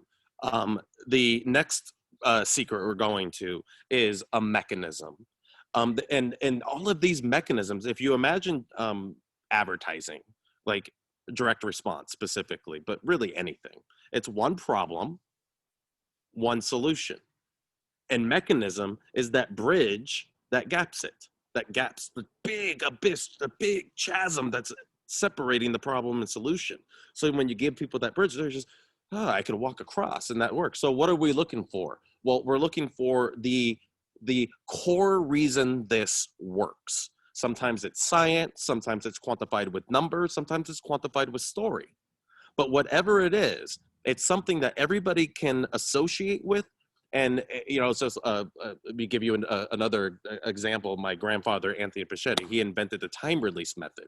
The first products to have time release were Contact 12-hour cold medicine, and then they did Geritol. And what was the mechanism? Well, it takes a drug or a nutrient, and instead of it just breaking down in your body all at once and you end up pooping and peeing most of it out, it breaks it down in your body over time so that your body can actually get the most from that nutrition. That was his invention. And that mechanism can be applied to any supplement, right? So there's like all these different types of mechanisms. But to answer your question, Joe, we would have to create a supplement for that, because I think it would be a little bit more in depth. That's kind of like a course within itself. But that's something that I can definitely do, is put together a PDF supplement. Yeah, yeah, absolutely. Because one thing I just want to like have clarity on people here is we covered what's in the box. We covered reducing pain. What's in the box and reducing pain, would you say that also goes within the mechanism of the pitch, right? Like how it works, but also including those pieces into the mechanism, within the mechanism part. Correct. There's mechanism in everything, but we can also integrate a lot of these other elements, mechanism into story, mechanism into new cause. Remember, we live in a very, very, very, very, very, very cynical world, and rightfully so, because people have been sold to up the bleep, and they don't want to be sold to anymore. If, you know, we went back to story is that vulnerability, that soft, I'm letting you in. And people appreciate that, and they give that exchange of energy back. When people appreciate something that you are letting them see about you, then they want to give you something. That's another reason why the sale, asking for the sale, is so important, because they actually do want to give you back something for being vulnerable and letting them in. So the mechanism, the new cause, the, you know, FAQ. If you have a website, or even you have an FAQ section after your video presentation, every FAQ you get to use elements like positioning. Remember, we talked about that earlier, how you enter the conversation, where you enter the conversation. How do I know Tesla code tracks really work? Well, you know, you get to ask the question, you get to pick the positioning point and the slippery slope, so that you can continue overcoming people's objections. And that's right there. I want to just highlight this. If for everyone listening in this training right now, within your pitch, if you could overcome the common objections in your pitch, that right there is the true value of having mechanism, of having how it works, the step by step. This is step 1 all the way to step 4. It eliminates skepticism, because in certain pitches, I know in like the guru space, it's like, who here wants to make $1 million? Okay, cool. Pay me $1 million and you'll be rich. It's like, okay, well, I get that. I want to be rich. I see that you're rich. Well, how does it actually work?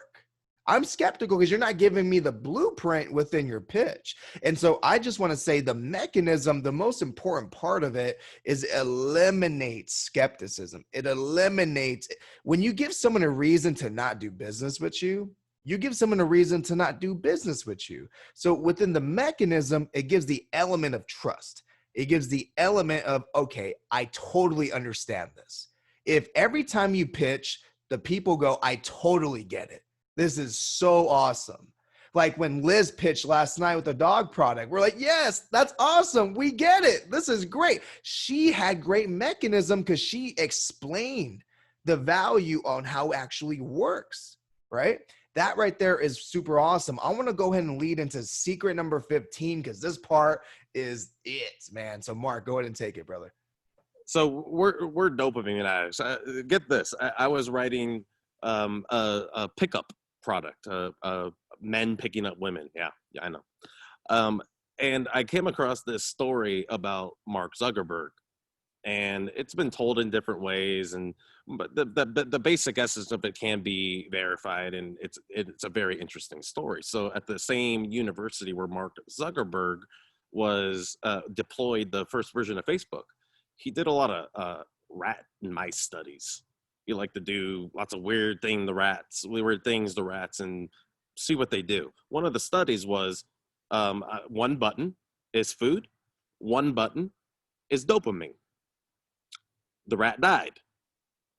That's when Mark Zuckerberg started really coming up with the idea for Facebook, what people will do for attention. And let's be fair, Facebook is facading. Clubhouse, you can't facade the way that you can on Facebook. On Facebook, you get to be very well thought out. On Clubhouse, it's dynamic, it's chaotic, and you got to be that calm alpha leadership presence, remember? Okay, now, everything we do is dopamine. The reason why I use that analogy in this dating product was the mechanism for how to pick up women is dopamine. If you can get anybody to associate you with the hits of dopamine, then when they have that hit of dopamine, they think of you. Dopamine, I think of you. Dopamine, I think of you. And it helps me further suspend my disbelief and get further and further and further. So you need a lot of dopamine triggers throughout every sales piece, throughout every funnel. What if you could automatically manifest the life of your dreams just by wearing a simple pair of headphones? Dopamine, mechanism, new cause. You're integrating all these different elements so that you can help people, again, suspend their disbelief. Because it's like, just think about it like a movie or a TV show. You don't want to watch a movie or a TV show that you can't see yourself in. You can't suspend your disbelief. This is bullshit. I could have written this better. You're just not into it. And it's not at your frequency, and it's not triggering dopamine. Therefore, you have no interest. By the way, Joe, you know what's really interesting about dopamine? In sex, a man's dopamine response just before orgasm plummets. When a woman orgasms, it skyrockets. I got to tell you, certain things are just not fair.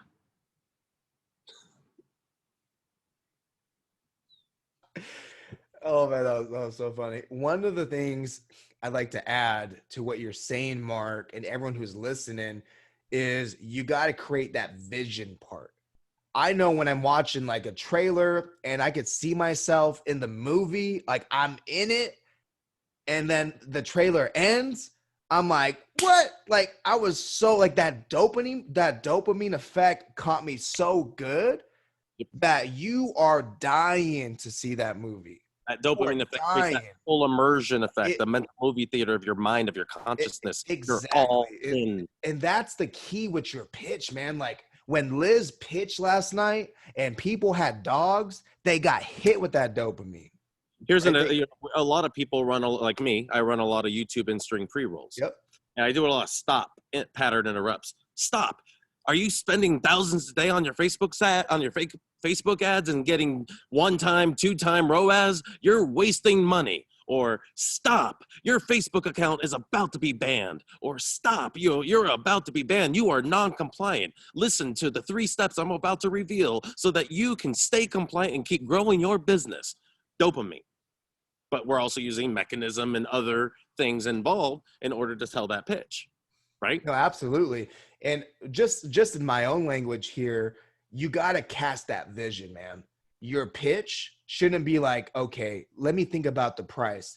When you end with your pitch, the whole goal is for whoever's listening to say, I truly see my business using that. I absolutely see how this is going to solve. I absolutely want it. They have to have these conversations because your whole pitch leading to that close, you're not trying to sell, man. It's not even a pitch. You're giving them the resource that they need to solve a problem and to see within the future, right? Because like when I hired a coach recently and his pitch was off the chart. At the end of it, what I asked myself was 2 things. One, I said, I can't believe this guy's not in my life right now.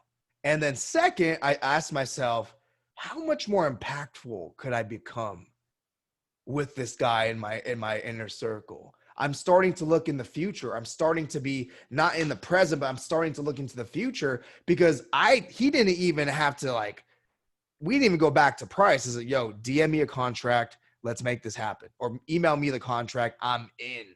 Because of that dopamine, it had a domino effect of dopamine, future pacing, dopamine, future pacing, dopamine, future pacing. It's incredible. And by the way, dopamine is not the only chemical that we target in marketing. A lot of people go after cortisol, that stress hormone. Oh, that disgusting feeling in the pit of your stomach. They do that so they can help you feel oxytocin. It's going to be okay. Everything is going to be okay. Serotonin. We're all a part of a community. We're all in this together. There's all these different hormones. I do recommend Meet Your Happy Chemicals, The Politician's Brain. Both books are great in talking about these chemicals and lots of, and they're not marketing books. And I never read marketing books or copywriting books. These are the books I read because this is what matters in actual, real, human, dynamic engagement, not the shit that you read in marketing books. So yeah. Absolutely, man. I truly love that. We had a quick question I want to bring up now, just real quick. Can you repeat those books again, Mark? Meet Your Happy Chemicals. I don't know if I'm going to be able to spell right now. My hand. Meet Your Happy Chemicals. And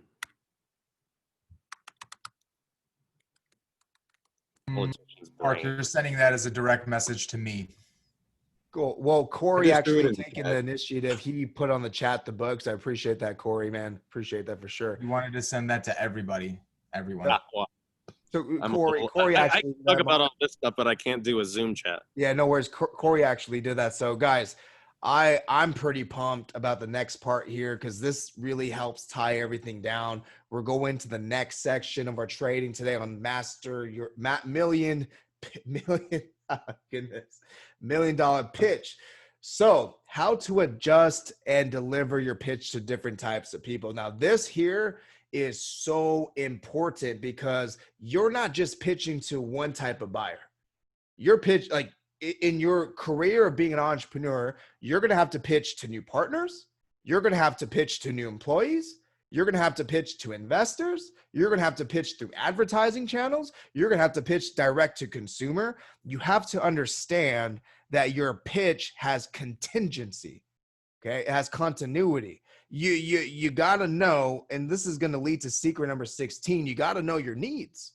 If you're in a pitch room and it's all investors, pitch to invest. Well, you also have to understand that if you need an investor and you're in a room for investors, then understand that that's your room to pitch to investors. If your need is like, look, I got investments, I'm good. We're trying to create more brand awareness. We're trying to sell products. Well, pitch to these investors as you're trying to get a product sale, right? And I'll go ahead and let Mark take the lead on this because I know you have some nuggets to drop, man.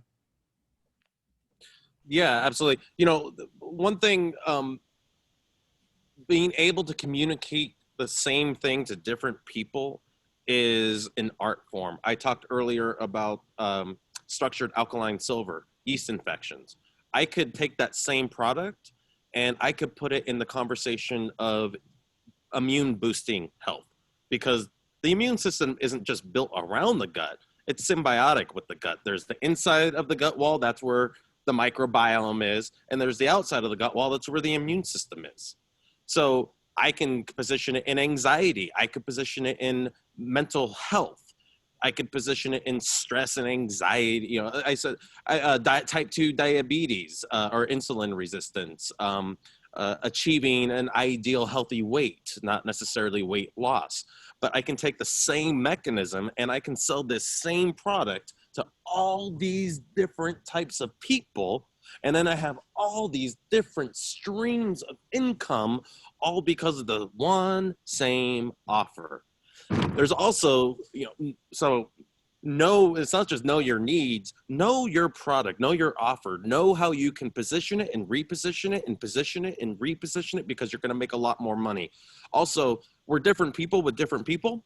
In other words, in this conversation, I'm talking this way. If I'm talking about health, I'm going to talk in a very different way, because it's if I'm talking about relationships, if I'm having a personal conversation, we're different people with different people. So it kind of goes into the next one, read the room, knowing how to show up based on the people that you want to help, and knowing your own needs and making those things completely congruent and symbiotic.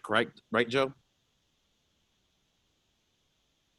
Absolutely. And that kind of goes into the next secret here, which is becoming a chameleon, right? When you understand that you do have certain rooms where you're going to be in where you can't pitch to investors, you got to understand that being a chameleon, what that means is you have different pitches per different audience. And Mike, do you want to add something to this?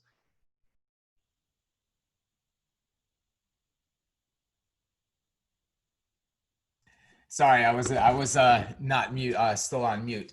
So becoming the chameleon was actually was something Joe said, and I honestly don't remember why you said that. Well, it's one of those like really you're gamifying things, right? Because a lot of people try to master one pitch. They think that, okay, if I just have one pitch, this pitch will be applicable for investors, for consumers, for partners. People need to understand, as an entrepreneur in today's age and time, you can't just pitch one thing and expect everybody to see the vision you have, right? If I'm in a room of investors and I go, I'm gonna pitch this product, like kind of like, you know, hey, I'm gonna get a sale. Like, hey, I've had this ad going where I'm generating all these sales. So I'm gonna take that copy, I'm gonna take that pitch, I'm gonna pitch it to investors. Well, it don't work that way. There's a certain lingo investors need. There's a certain format investors need. So when you understand who you're selling to, you could pivot in the beginning. You could pivot that dopamine at the end. It's a different context of a pitch. It's basically having a contingency plan when you walk into any room. When you walk into a room and you know what your needs are, and you take a look around and you read that this is a place where you can have an opportunity to pitch to clients or VCs, now you can just pull out another contingency, another pitch, one that's right for them. And it's basically the same one, but maybe an adjusted offer, maybe an adjusted, like for instance, VCs would want to know what the opportunity is of the industry you're in versus somebody that's a client wants to know more about the result your offer or product delivers. So just having a slight adjustment and being, again, now I totally remember what you meant, a chameleon. You come in with multiple contingencies, multiple skins. And this is not something like being sneaky or stealthy or anything sleazy. It's none of those things. It's about being strategic and effective in any room you go into. Absolutely, man. And I think right there alone, that is just so powerful that I want to go in and lead into our next part of this training is how to perform your pitch. So we're going to do this again. I'm going to bring the energy up. Let's all just, if you guys are getting value right now, could we rise this energy right now? If you guys are getting value, unmute yourself. Let's all just like, woo, let's stretch, let's breathe, let's bring the vibes up because it's going down. It's about to go I'm down. yelling inside. My heart. I'm feeling good. I'm feeling great because this next part does require some energy. So it's about to Hey, go. I just want to say everything super high value, guys. Thank you guys so much. And thank you so much, Corey. And we were supposed to go an hour. We're 2 hours in. We are almost done. We are going to also skip the writing the pitch part because I was going to do that live. But I'm going to film that separately, and we're going to send that off on an email so that you'll have that as well so that you can see me actually plot this stuff out. Yeah. Absolutely. That's amazing. Thanks, guys. This is great. Thanks, Linda. So secret 19, when you're performing your pitch, it is very vital to know connecting with the emotion behind the copy. Okay. If your story in the beginning is like mine with so much pain, so much struggle, but I come with Hi, my name is Joseph Ortega. Who here has pain? Who here really, really has pain? If you're not really connecting with the emotion, you can't really start strong. And there's a saying, how you start is how you finish. So when you understand the emotional level you need to be in with the words that you say, is that connection, that human connection that will bridge the gap between whoever's listening to you all the way to that dopamine effect. And Mike or Mark, I know you guys have some awesome value here. So one of you guys feel free to chime in. Quickly, when I did professional wrestling, wrote for professional wrestlers, I would sit down. They would be up behind the green screen. I'd be sitting down and be like, go up, up, up, okay, down. You know, like I would just be like, just like not saying a word, just like trying to direct them or orchestrate and be like, okay, calm, bring it down, now go, and it would be like, hitting the inflections and really not just speaking the words but connecting with everything. It's like if I were like to cut a wrestling pro, well, you see, it's me, it's the D-O-double-G. Ladies and gentlemen, boys and girls, welcome to the Marks Woo! Doghouse. You want to connect with the words behind the copy. And I know that's grandiose and pompous, but it kind of just shows how you want to put that energy into it. You want to be excited. You want to you know how if you're like a resounding ball, you hit it something and it ding, and you can feel it in your cells.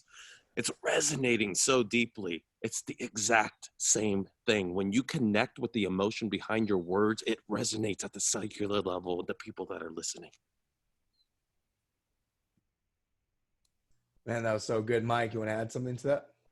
I'm not a performance artist. I never wanted to be an actor or anything like this. But when you put together, when you know your story and you can write it and you could put it together, it's different when you read it than when you actually like he says, perform it out loud. And when you start to memorize and say your story, something starts to happen, right? It's your story. There's emotional connection to all the different elements of your story.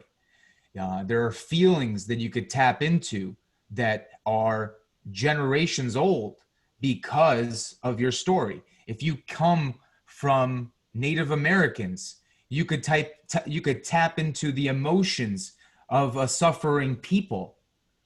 You can tap into you could go as far back as you want and break the fourth dimension simply because of the emotions that are associated to your specific story. Now, I can't deliver anyone else's story the same way they can. And it's something that I think everybody has to practice themselves. And at the same time, when we're nervous, right, we also are, nerves are also just another emotion, okay? In a situation where you have to decide whether or not you have to fight or flight, you're being filled with a million emotions and feelings all at the same time. And those emotions can completely break a person down, or they can give you the power to lift a car, to go through enemy lines, to pitch on stage on Clubhouse. You just have to tap into those emotions and let them guide you. A lot of us fight them, and I'm guilty of that as well. Is when my nerves, when I feel them, I'll fight it. And as soon as I fight it, I create a stutter or a uncomfortable something. And it hurts the rhythm and the pattern of what we're saying. And copy is meant to be beautiful. And when you deliver it, and when it's read in one's mind, it usually comes out that way. It is but it is something you do have to practice. That's what I have to add there. No, absolutely. That was super awesome. So I'm going to go ahead and go into secret number 20, which is pace and tonality. Like we've all heard pitches where it's monotone. It's like they're reading it, the late night infomercials that we don't really care about, that cheesy radio. Like we have to understand that if you have like a super strong story with a lot of like emotion in the beginning, you could be slow. You want to really put emotion in the words. Who here is an entrepreneur that really had a tough 2020, lost money, lost their car, lost their home? My name is Joseph Ortega, and I've been through that myself until I found blah, blah, blah, right? So you got to just understand that your pace, your tonality could go up and down, because just because you're sharing emotional part of your story in the beginning doesn't mean that same tonality should roll over when you're talking about the mechanism, when you're going, towards the end of your pitch. You just like a roller coaster, your tonality could go up and down. And in fact, when you're talking about the features and benefits, you want to add some energy. You want to add a faster pace, right? And when you're closing, you want to slow it back down. You don't want to get too excited. You don't want to sound like, man, this guy's desperate, right? You want to slow it back down towards the end of your close. Because in the beginning, if you start that story and you're really planting that seed and you're using a faster pace towards a mechanism, and when you're at that close, right, you're bringing back that pace that reminds them of your story. And it's a full circle. It comes right back around. And you understand when you're closing, don't go fast, man. Nobody wants to listen to a closer who's super, super fast. You want to slow your tone back down. And Mark, you want to add something to this? Nobody wants no woman wants a man who's super, super fast. Inflections, your voice, your tone, and your pace are going to be so about, just like what Joe's saying, what aspect of the story are you in? What aspect of the pitch are you in? So yeah, sometimes you want to really talk low and really, really allow people to lean in. Give them an opportunity to fill the space, and sometimes you need to fill the space. So always, connect with, I remember listening to, and if it's a really fantastic, it's on YouTube. Sometimes I just like to watch voice actors. Robin Williams is one of my favorite voice actors to watch. And when he is acting, he's into it, and his emotion is everywhere, and then he's quiet, and everything's coming in, and nobody when he's doing Aladdin, they don't see Robin Williams in Aladdin. They hear him, but he is Aladdin, and he's allowing himself to be fully immersed in the message. So much, when I used to fight, I've had over 200 fights. I had a tooth come out my nose, my wisdom tooth. You talked about the root canal earlier. Nah, somebody knocked it out. I swallowed it. It went up my nasal cavity, came out my nose. It actually ripped. It was not pleasant. But I just lost my train of thought with that one. Let's close that one out. I think that was a really good seg. Go ahead, Mike. I was going to say, don't forget to pause. Don't forget to use the art of silence to your favor with your pacing and tonality, right? The correct pause will get you a reaction, especially when it comes to asking for the sale. And I don't, maybe you guys said this already, but for instance, if I said something along the lines of, please unmute if you're on this call right now and tell me what motivated you to really come to this call.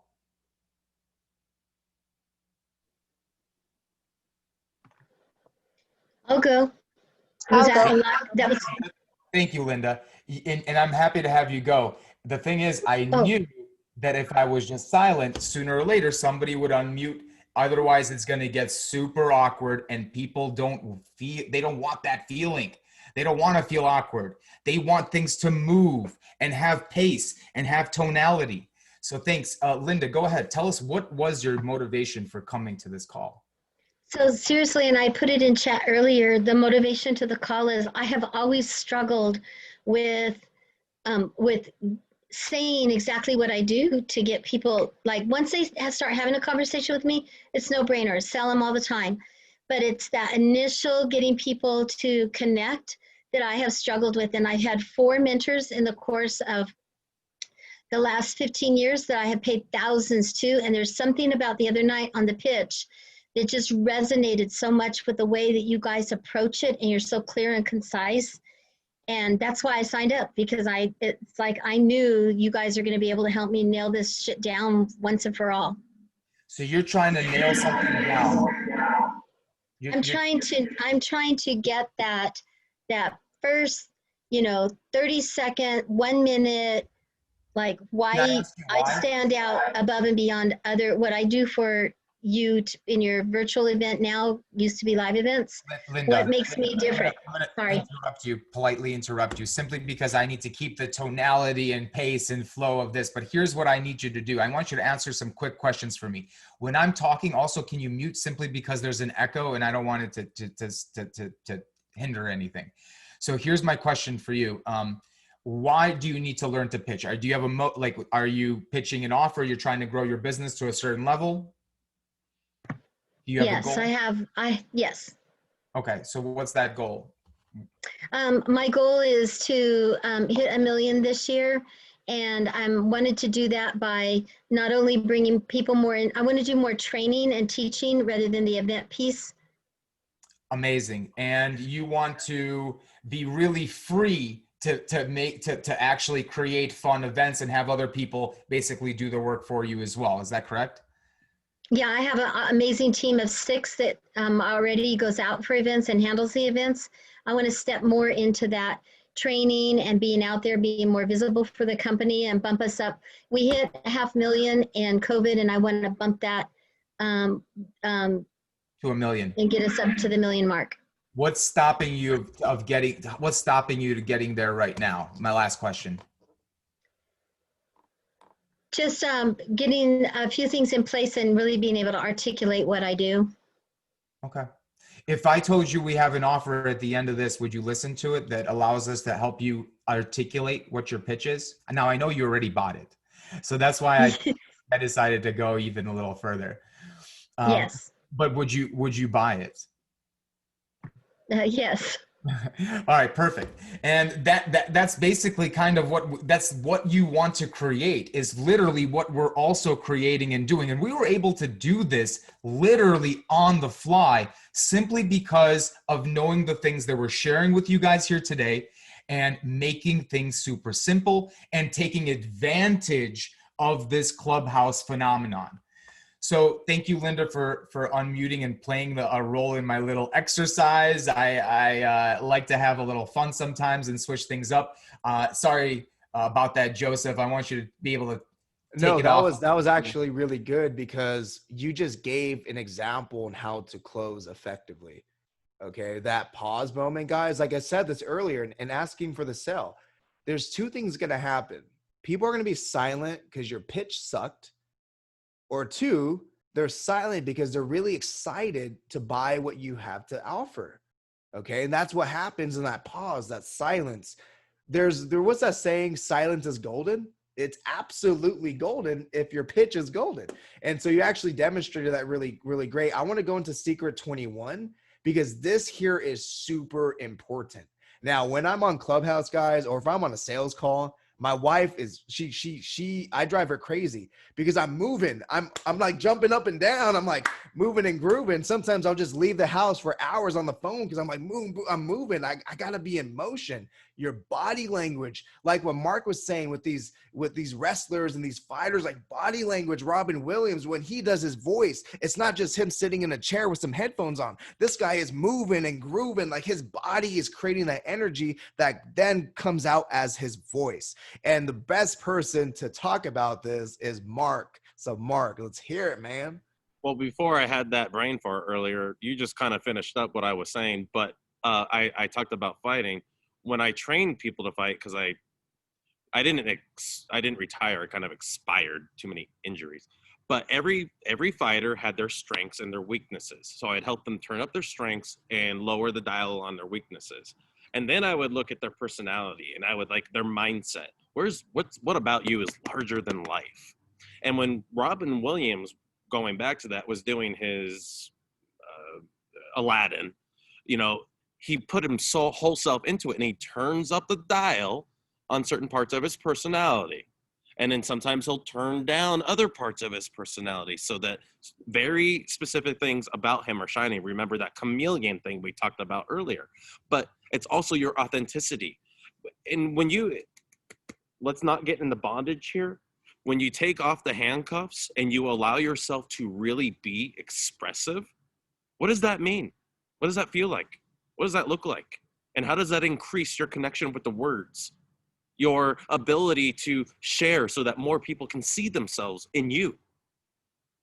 That is what we're talking about here. And body language ties it all up, because over 80% of communication is body language, even when they can't see you. Can you feel that? Even when they can't see you on Clubhouse, they can feel you. Just like when we said, read the room, there's a palpable energy. As Gorilla Monsoon, a former professional wrestling commentator, once said, you can cut it with a knife. You can feel the energy, and that's also what helps you be a leader, because when you are tapped into that empathy, the invisible energy, you get to be a leader that will shock you.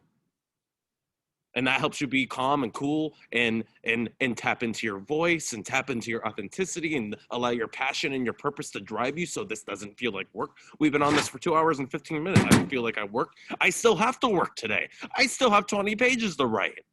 Not a problem. Because I'm fulfilled. I'm not drained. My eyes aren't sinking into my skull, you know, when everything just kind of sucks and you're just like getting through shit. I don't feel that way. I'm invigorated. I'm inspired. I'm ready to go right, and I'm ready to reset tonight, so that after you all have assimilated everything that we talked about, you get the pitch. You ever heard of back processing? This is what you're going to start doing right now. Back process, where you assimilate and digest. Now, you're not thinking about it. You're not trying to do something with it. I got to figure out what to do with this now. These guys dropped all this information. What do I do? What do I do? What do I do? Stop. That's what you do. You're going to let your brain back process. That means when we're done with this, go cook, go for a jog, go do some yoga, go have sex. Do something that allows you to unplug and back process, so that when you come into our room tonight,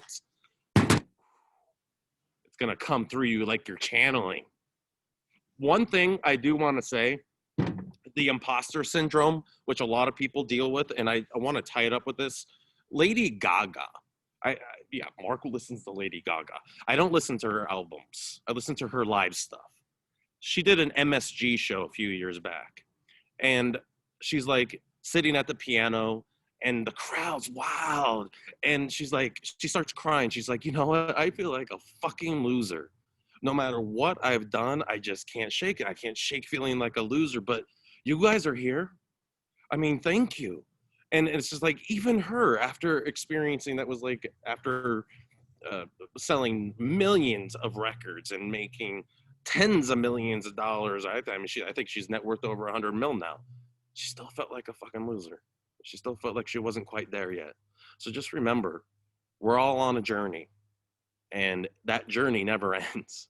And who you are right now isn't coming with you when you fill in the blank. We're always shedding, like a snake shedding its skin, previous versions of ourselves, so that the new version of ourselves can show up and receive what we've been asking for and doing this whole time. Always remember that. That's my my end pitch there. Absolutely love that, man. And I'm just like, man, I'm training, but I'm also learning so much myself in here, because all of these elements, guys, at a high level, if you ever been to any masterminds, or if you ever taken any, is my mic? Can you hear me okay? Okay. Like, what we've given you has been our entire life experience with sales.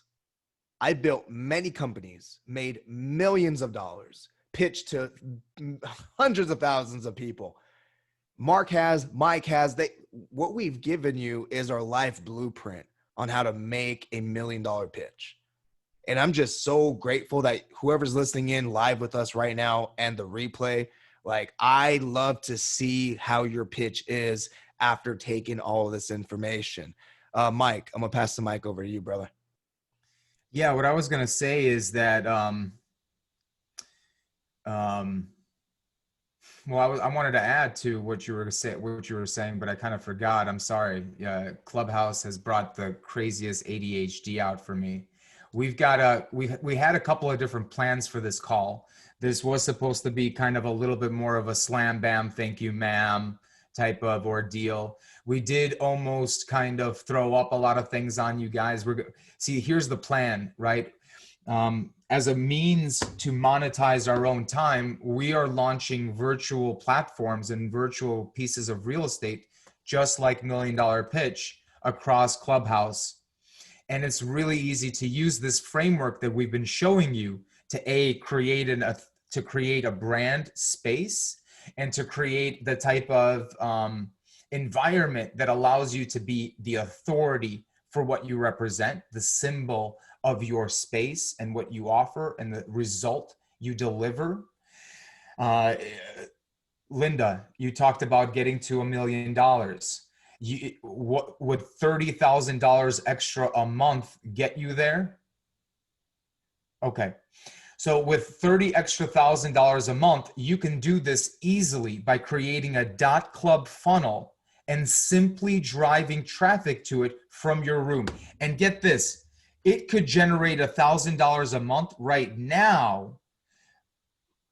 Joe, you could hang out on this page. So it's I'm just telling people everything they need to do. So you can literally generate the traffic from the size of the application right now to generate $1,000 a day. We're doing this on multiple platforms and then some, meaning we're doing more than $1,000 a day on some of these rooms. And that's an important thing we want you to be able to take with you, because your time is the most valuable thing we can give back to you, okay? The smartest thing you can do is create a product on the back end with your .club funnel that allows you to just sit in a room and give value, so that the only thing you're monetizing is your time, okay? And getting a return on your invested time into Clubhouse. The thing is, it's the best thing right now that you could spend your time doing, because people are actually getting value from you. How much value do people really get when you post those Facebook posts, when you post those Instagram posts? What are they really getting out of those things, right? Nothing. But when they come into the room with you, now they start to connect, and you start to connect with your buyers. That is super important. So Joe, I want you to go to the next page, because what we're doing here today is really special. We gave you guys the house, gave you guys everything. That's what we're doing across the board. If you want to see the details of what we're doing, exactly how we're setting up the funnels, how we're setting up the back-end emails, what we're saying to people, how we're running rooms, how we're coming up with concepts and ideas, how we're monetizing and coming up with the products, how we're creating the offers. If you want us to take you by the hand and show you how to launch and grow a .club brand, not just a funnel, a .club brand. I'm talking about $1 million brand on its own. You could stick it to a domain and just sell it. This could be for something that you want to do on the side. This could be for the business that you are running right now. This could be to generate additional business to your existing business and then some. This could change the way a lot of people do business, and it is. So I'm a little behind here on the slides, but we've got a special one-time offer, okay? So we wouldn't be doing our jobs correctly if we didn't take you guys to the next level. I gave you everything you need to go from a $.club website. Go to GoDaddy right now. Register your .club brand for $1. It's $1, right? And we can grow that. You can grow it to $1,000 a day. That's $30,000 a month. And what are you doing? You're opening up a room on an application for about an hour to 3 hours a day. If you monetize it and set it up correctly, you will generate a minimum of $1,000. You could do this with $1,000 product. That means you run the room for an hour, you sell one thing for $1,000, you've got your $1,000 room, $1,000 a day. If you sell 10 products for $100 each, you're still at $1,000. But you might have to keep that room a little bit more open. You might have to have a really enticing pitch. You might have to pitch a little bit more often. And we could show you ways to pitch without ever pitching. So how to launch it. And here's the thing, Mark's going to do a full write-up, and he's going to show you the write-up. He's going to write our pitch for the $1 Million Pitch Club. And he's going to document it, and he'll send that to you guys transparently, because the only way to see a creative unfold creative is live, without any tricks, without any smoke and mirrors. It's going to be real, it's going to be raw, and it's going to get results. So I love that. So literally, we are giving you everything that right now with this video, with this call. If you've watched this and you stuck around this whole 2.5 hours, looks like, I had to actually break and give my kids something to eat during this time. And at the same time, if you're still here and you want to learn how to launch and grow your .club funnel to 30K per month, we're doing a course. So we're going to launch this course. We're going to sell it at a certain rate once it's all ready and done and ready to go. And it's going to document basically everything we're doing for multiple brands across Clubhouse. We are going to take up space and take up time and get a return on investment. And here's the best part. Guess who's going to grow us? The people that are, Joe, one last second. The people that are going to grow us is Clubhouse themselves. This is the same thing as getting into Facebook early. So what we're going to do, and again, you could do the exact same thing, or you could also take advantage of a special one-time offer where we're going to show you exactly what to do. So we're going to record our course live, and we could invite you to the early access version of it, which means you'll just come to the live recordings. This is before anything even gets processed and churned into modules. Go to the next section. So what's in the box? What do you get? Right? This is going to be a 30-day .club challenge. We want you to get results as fast as possible. We're breaking this course up into 4 different parts, 8 different modules, and within the first week, you will have your brand up. We're going to show you how to take your .club funnel, take your room on Clubhouse from a $1 website to $30,000 per month. We're also going to include 2 bonuses, which we're only including for early bird access. When we go to sell this, we are not going to be selling these bonuses. These are too much time. This is too much time for us. What we're doing is we're selling these as we're just giving these away simply to add content to our course. So when we do launch it, we're going to be able to sell it for much, much more, because the value in there will be crazy once we have done multiple story interviews and have written multiple custom sales pitches for people that we give as examples for their .club funnels, including the documentation of our own systems and processes. With that being said, go to the next page. The total value of what you guys are going to be getting is over $15,000. Just for us to interview you is $1,000. For us to even get one of our expert interviewers to interview you, for me to interview is at least $1,000 for the hour. But we're going to interview you for free, okay?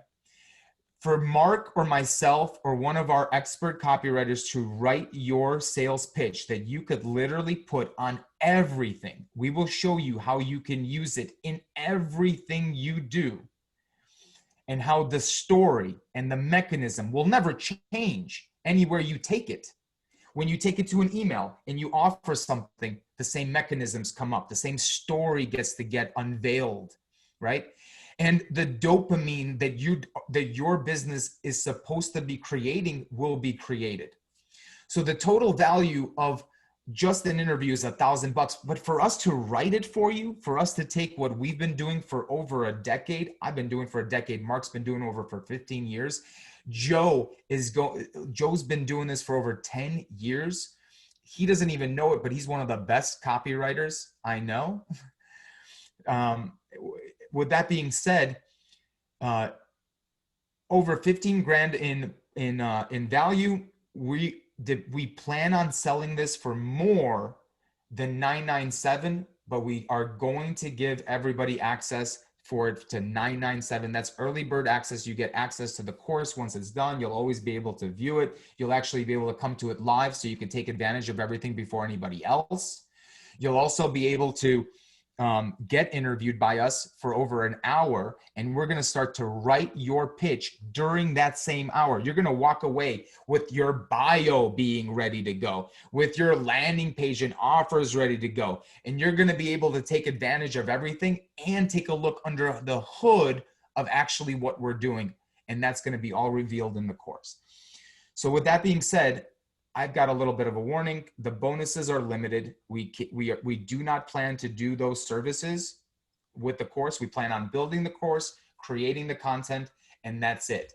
We're actually showing you the model that you could be following right now, because we're giving that you could be launching an early bird offer yourself, and we're going to show you how to do exactly what we're doing right now, how to sell an early bird offer and then get paid to make it, and then get to sell it and get your time back at the same time.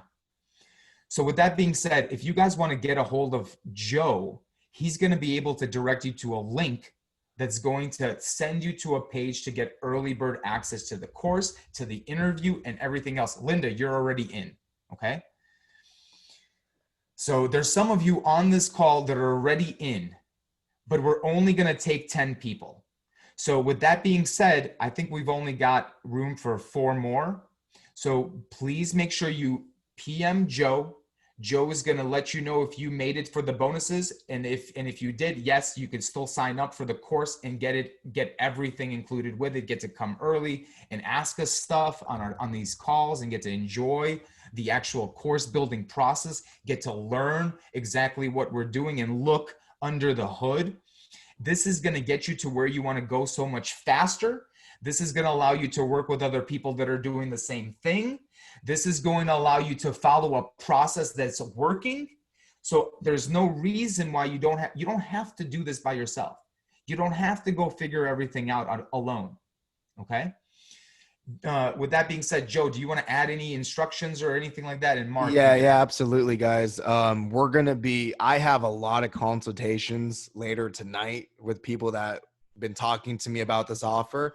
So if anybody listening on this Zoom call would like to take advantage of this, I'd love for you to DM me right now. Just say I'm interested. If you have to ask questions outside of this, I'd love to just answer any questions. But just DM me on Instagram. If you don't have me on Instagram, it's Joe Ortega CEO. DM me right now, and we'll answer these questions. But guys, we're coming to the end of this masterclass. We truly, truly believe that the information we've given you is life-changing. I do want to open up for some Q&As.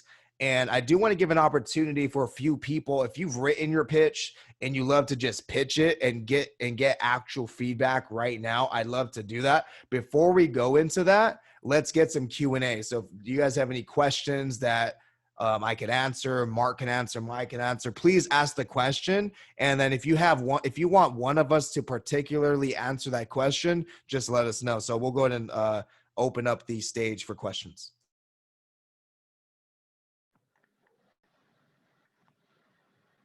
Hey, can you guys hear me? Yes, Daniel, we can hear you. Yes, sir. We can hear you. Okay, I just want to thank you guys for the opportunity. It was great just finding the room last night, and for putting this offer together. I'm just like, I didn't realize how long it was going to go, and I'm running late for another meeting. I'm super down, but I have my business card got like skimmed at a gas station or something, and so the bank locked it up, and I can't unlock it right now. So I would love to take advantage of the offer. I would just need a little more time. So if you guys I gave you my number, my man, on the chat. Available, and not close the door. Yeah, I was saying I gave you my number on the chat, man. Just okay. I'll go ahead and save you. Okay. We'll save you one spot. We got you, man.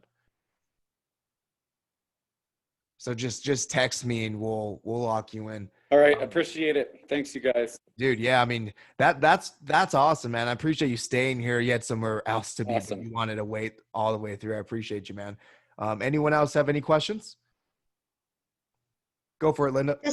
This is Linda. I just had a quick question.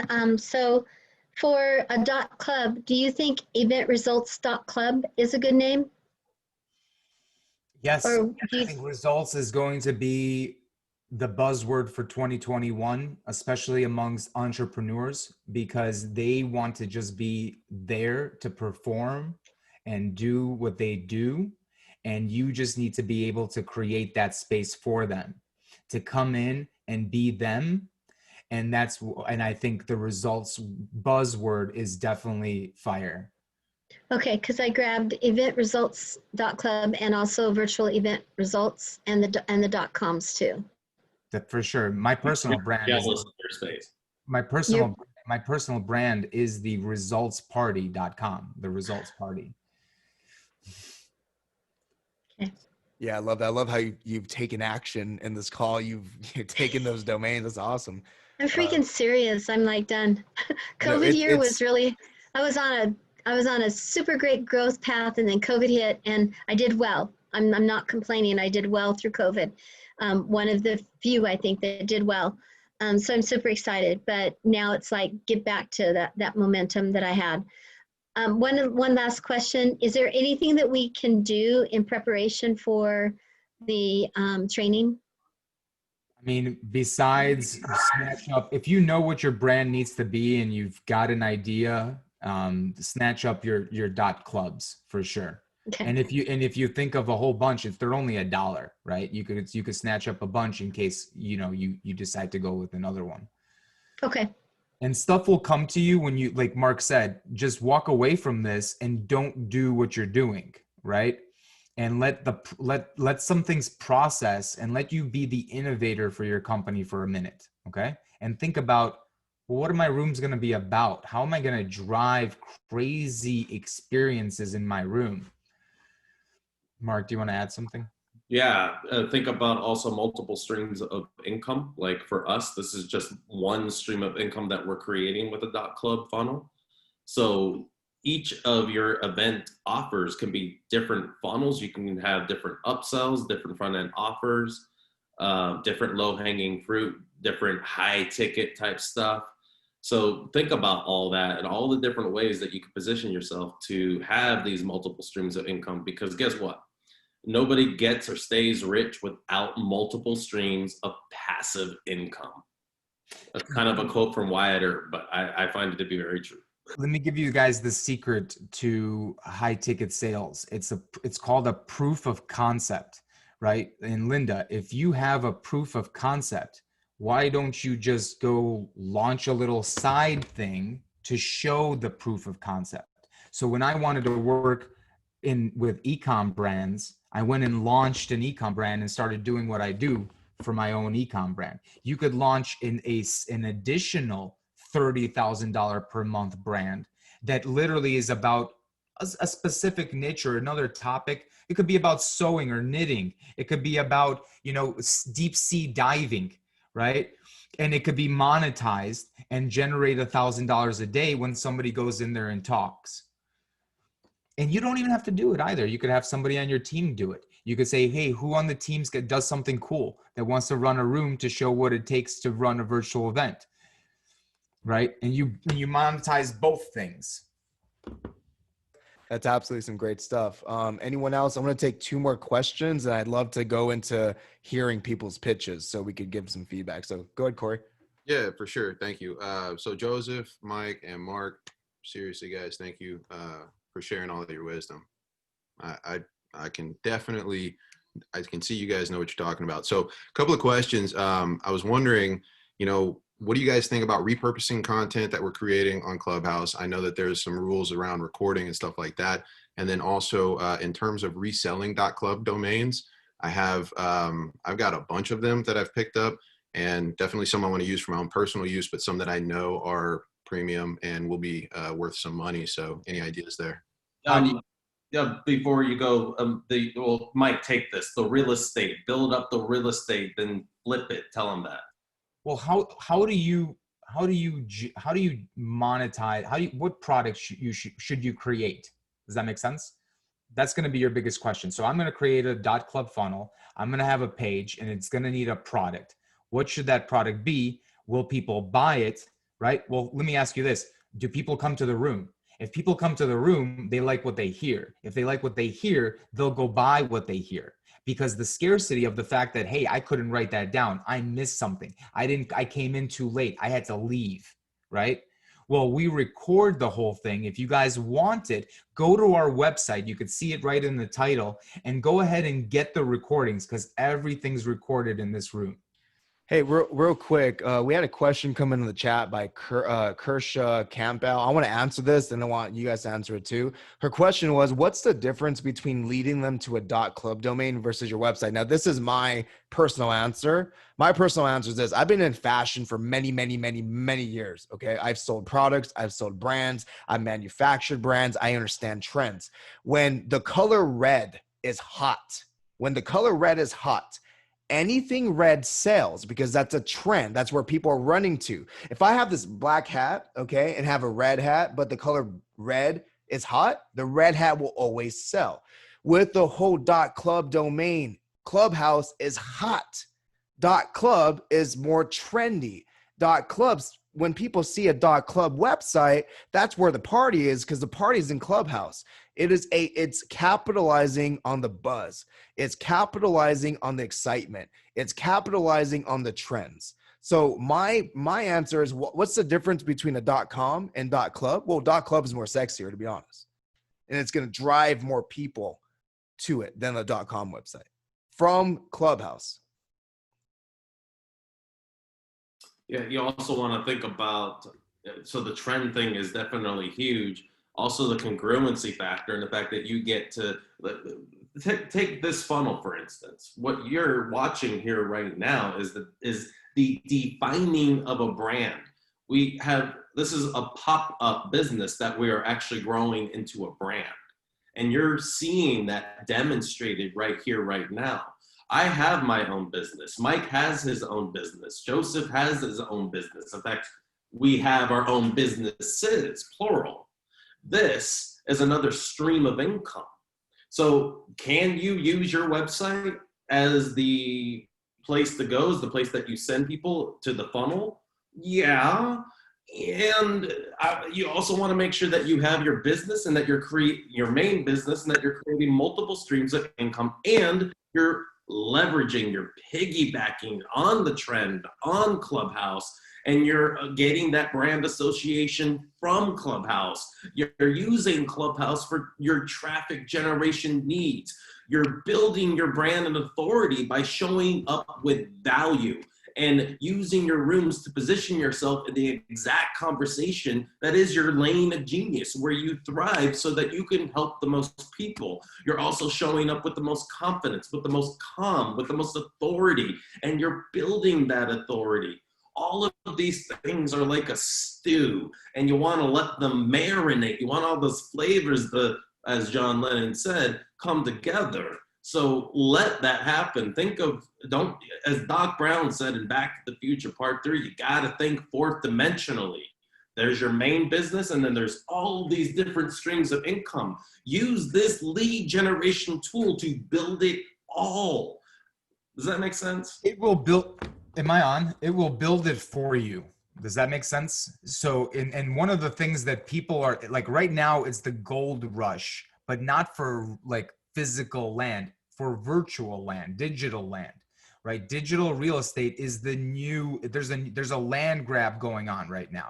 And what are we doing actually here? Like what are Mark and I and Joe actually doing. We are building up, we're capitalizing on digital real estate. We're letting the market grow the digital real estate. We're monetizing the digital real estate and growing it so that we can do what? What do people do with real estate? They flip it for a profit. Okay. And if we can grow 10 pieces of real estate and flip each one of them for $1 million, because it's a $10 million business in a box for them, and we could flip it for $1 million, that's $10 million that we'll split, right? And we just kind of run like this publishing company. In fact, people that will be coming into our course are going to learn exactly how we're kind of structuring and putting this together. In fact, people that actually do sign up for the course will have an opportunity to be actually under this umbrella where we could potentially help grow you to a certain point and actually take your business to the next level. Yeah, absolutely. That's not really for everybody. Absolutely. And I hope that truly answers your question. I know we're getting on to hour 3 here, so I'm going to go ahead and wrap this up. I want to hear some pitches. I want to hear how you've taken our wisdom here, our training, actually made some magic from it. And guys, we're going to be everyone on this call. And if you're not on, if people that dropped out, when you let them know, you guys have a guaranteed spot in the beginning of our pitch room tonight. If you're ready, if you feel like, okay, I'm ready tonight, I want to pitch, you have that chance. So I know Corey wanted to run his pitch by, and then whoever else wants to run your pitch, hit me on the chat right now. Like, yo, I want to do my pitch, just so I understand. I know who's pitching, so I could be, time sensitive with this. So Corey, my man, you got 2 minutes. All right, appreciate it. So just for context, right now I'm going to callwithcorey.com. I'm thinking about switching this up to wiredforsuccess.club, which is the club I'm thinking about creating. But anyways, so here we go.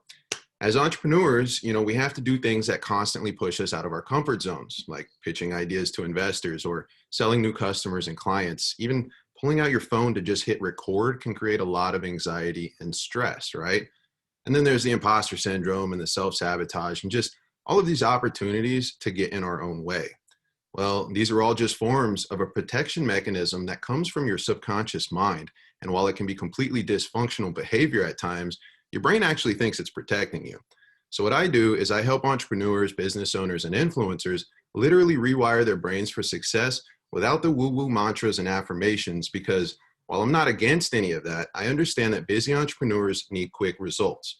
And that's why I use a mixture of hypnotherapy and NLP techniques that are proven to help you reframe and overcome these subconscious blocks quickly and efficiently, and in a way that actually allows you to start taking meaningful steps forward in the direction of your dreams.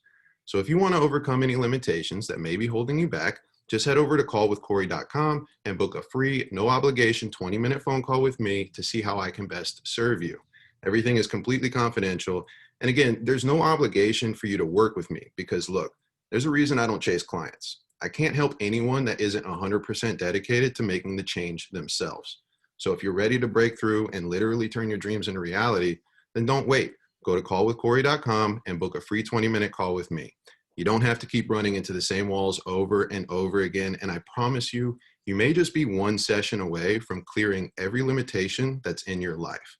So again, go to callwithcorey.com and book your free 20-minute, no obligation phone call. And I look forward to hearing from you. So I want to say something. I liked your whole pitch collectively, but towards the end, I say when you go for that close once. Okay. I felt like you kind of extended the close, and that lost me personally. I was like putting myself in the emotion of like, okay, I'm feeling Corey, I understand what he's saying, but at that close, do the offer one time, man. Do the ask once. Because your whole pitch was great. The mechanism that you brought in was great, but you gotta, at the end, man, like what we said, be very simple. Slow it down a little bit. I mean, your tonality was not too fast, but when you pitch, ask once. Because the moment you start to go, you're kind of like repeating yourself. It's like a broken record. You don't want to hear that. I mean, it's kind of like that's a turnoff, right? So that'll be my feedback for you, Corey.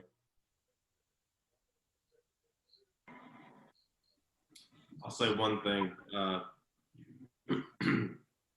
You know how in the call, the Clubhouse, how you were talking about like the anxiety in the room? But that was you, right? Yeah. Right. What are what are some of the consequences of and pain points or identification factors that you can really hone in on in the beginning that really creates a lot more engagement? You know, a lot of people feel burnt out. They feel like they're slaves to their businesses. They're working hard for their business instead of the business working hard for them. What happened to all the freedom that I was supposed to create with this? Why am I always stressed out? I'm making money, but where's the freedom? You know, and those are just a few. There's a lot more, you know, because a lot of entrepreneurs, yeah, you hit the imposter syndrome.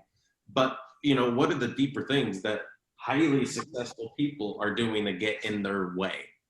And that these things that are getting in their way are deeply programmed in your system, right? And they're going to keep getting in your way until we clear them out. In other words, you're going to keep getting the same results no matter what you do. That's the definition of insanity. Let's make your business sane again. Oh my God. One thing I would also recommend you, Corey, because what's becoming a trend, I'm always a big believer that you want to ride trends. When you go to our pitch room, one of the things that will help you get a lot of deals, man, is that dopamine effect on who's going to be pitching next. You're selling to people who's pitching next, who's jumping in these pitch rooms, who's strategizing their pitch. Because one common effect or one common challenge that all these people have, and you said it, is they're nervous. You can hear in their voice. And that right there needs to be that dopamine effect that Mark was explaining towards the end of your pitch. That's a really good point. Mike, anything, please? I mean, they hit a lot. You were reading it, right? Yeah. Yeah. So like, it's hard for me to listen to stuff like that. I don't even hear it. If you want to ever practice your pitch on us, you have to be able to not read it. Does that make sense? Absolutely. Because at least the people that are going to give you feedback on it need to be able to hear it. Does that make sense? And so we listen to shit all day long, right? And sometimes we listen to multiple conversations and TV and music all at the same time. So what happens? We learn to shut things out. And we become such professionals at it, you never know when you're being heard or not. So you have to become an amazing speaker now before it's too late. And one of the things that I really appreciated about you, Corey, the first time I heard you was how I didn't know I was being pitched at first. And when you lose, that's an asset. That's something that you have on your tool belt and you pull out a lot. That's what he said. Because it's a disengaging personality trait. It helps people disarm, which is something that you want to do. You want to demonstrate that NLPism in the way that you disarm them by just immediately helping them identify and overcome their objections. For you, Corey, you're selling to a much higher ticket audience. You need them to have a legitimate business. They need to have money to be able to afford you. So and if you listen to those types of people, not just let's say the average consumer, right, who's really hard to whose attention to get. I'm talking about just those other people. They listen, but they don't acknowledge or even give a shit if you don't make them move, jump, right? If you listen to Brandon in the room with a pink hoodie, he's an investor. He's a very successful business person. And one of the top things he looks for is literally just excitement. Excitement. He's the nicest guy in the world. He will look past the not the missing mechanism in the story to the opportunity because he's a smart businessman. But if you're not excited and passionate, he doesn't want anything to do with you. So the number one thing that's allowed me to sell really well is just always loving what I do, selling what I love, and just being passionate about it. Yeah, that's all some really great points. Sure, Corey, thank you. I know that you're going to take what we said and turn it into something awesome, man. I want to give the opportunity to hear Kersha's pitch. I know she wanted a pitch. So Kersha, you have an opportunity. Let's hear it. Right. Okay. So my question was, you had heard my pitch last night. So I just wanted to ask, coming from the financial space as an accountant, what are some of the ways to really connect with the audience, with the clients? You know, because a lot of times persons are standoffish when it comes to their business finances and everything. So that's my question, because I did my pitch last night, actually. Hey, Kersh, I'd like to actually give you some feedback because I actually hired an accountant recently, a new accountant, for one reason. The reason is this: I seen her ad on Facebook, and her Facebook ad was like, it started like, "Are you an entrepreneur? Are you an e-commerce making all this money?" Like she was showing the lifestyle of the e-com entrepreneur, the fancy cars and making them. She actually had that gun where you shoot dollars out of it. And then it stopped. And she literally like looked in the camera and said, "I know damn well your books are making you lose a lot more of this lifestyle." She didn't even say money. She said, "You're losing this lifestyle." Okay. And that hooked me. I'm like, oh shit. But in my mind, I was like, I could have a better lifestyle if I really had an accountant that knew my space. And I think I said this, I don't know if I said this to you or another accountant that pitch, but the riches are in the niches. If you could literally niche down your business to speak to that one person, because in today's society, we all look for who speaks to us. We no longer hire someone who serves everyone. We want someone who serves me. We live in a me society. Consumers are about me, me, me, me. So if you could like figure out what is that, and it's money, real quick, and it's money. You don't want to make money painful. No one wants to do business with someone that makes money painful. Make it exciting. You got to make it exciting. And that's going to position you to like, oh shit, I probably do need a better accountant. I probably, you got to create that excitement. Yeah, I have niche down already. It's just still that connection. Yeah. Okay. So did you want to do your pitch tonight on this call, or are you still kind of like developing it? No, I rewrote it today. I can go and give it a shot. Okay. No, I got a really quick question for you. Did you send your Instagram ID to Marie? I don't know. I didn't hear about that. That was said last night. No, I'm sorry. I'm talking to Joe really quick. I did. Yeah. Marie, if you look at the chat, I messaged you back on there. Okay. Okay. Okay. Have you ever heard of a company going bankrupt overnight? Let me clear that myth instantly. It is never overnight. There are key signs that are ignored or not understood. Let me tell you about John. He made 6 figures in revenue in his business, but that's not in his bank account. Sally, she made 5 figures in sales, and she doesn't even know how much is outstanding. There's so much confusion in her business.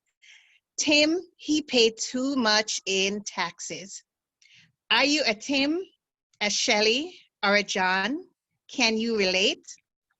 The number one reason that businesses fail, your business will fail, is lack of paying attention to your financial numbers, lack of cash flow. You don't realize that all areas of your business are connected. All decisions will affect your cash flow. When you buy a vehicle, do you buy it in parts? Do you buy the wheel first, then the engine? No, you want the entire vehicle. In the same way, you need to have all the eyes on all parts of all the moving parts in your business. So I invite you to partner with the Cash Lab, a growth-oriented company where we offer customized solutions for your business to experience consistent cash flow, pay fewer taxes, increase value, shape strategy, and so much more. Understand the performance of your company, plus more, ultimately building a recession-proof business. So say goodbye to your sleepless nights, frustration, overwhelm, and more about the state of your business. The first step is we assess the financial state of your business. Then we develop together your customized strategic plan of action to ensure your goals are met. Why delay? Delay costs you big time. Each wrong classification costs you more in taxes and so much more. For the next 48 hours, we'll assess your business complimentary, and then you get a further discount on our services on our package, your customized package. Are you ready to position your business to be cash positive plus more? That's it. So I want to say, compared to your other pitch, it's a significant difference. And one thing I want to just give you props on is I understood what you do in your pitch. Okay. When you first pitch, I didn't really, like, what is it that you actually do? I love that you've taken our coaching of mechanism and really breaking that down. And I like that you actually had an offer this time, because I was like, okay, she's getting close to the end of her pitch. She better have an offer, because the last time there was no offer. So I want to commend you for taking in the information we've given you and actually writing a pitch from A to Z. That right there is night and day difference. And I know Mark and Mike want to add to that. I thought you actually encapsulated a lot of what Joe was talking about before he started reading the pitch. I do think that you could shorten it by easily 50%, if not more. Okay. And how Joe described the ad that he responded to, really take note of that. Because knowing what your audience, and Joe's your audience, you want to work with a lot of Joes. Actually, no, you want to work with a few Joes and make a lot of money. How about that? In order to do that, you need to know their identification factors, and he just told you a big one. Integrate that into your pitch. Do your, I love your 3 archetypes. You're describing 3 archetypes, so 3 different ways that 3 different types of people can identify, and then get them straight to your mechanism. This is what I do. This is how I do it. This is my offer. This is what makes it spectacular. Use some of the elements to overcome the objections. Close it out. So this is where you want to be. Here's where you are. So just shorten it up. Integrate some of the things that we just talked about. I have no doubt that you will be manifesting the Joes in your life.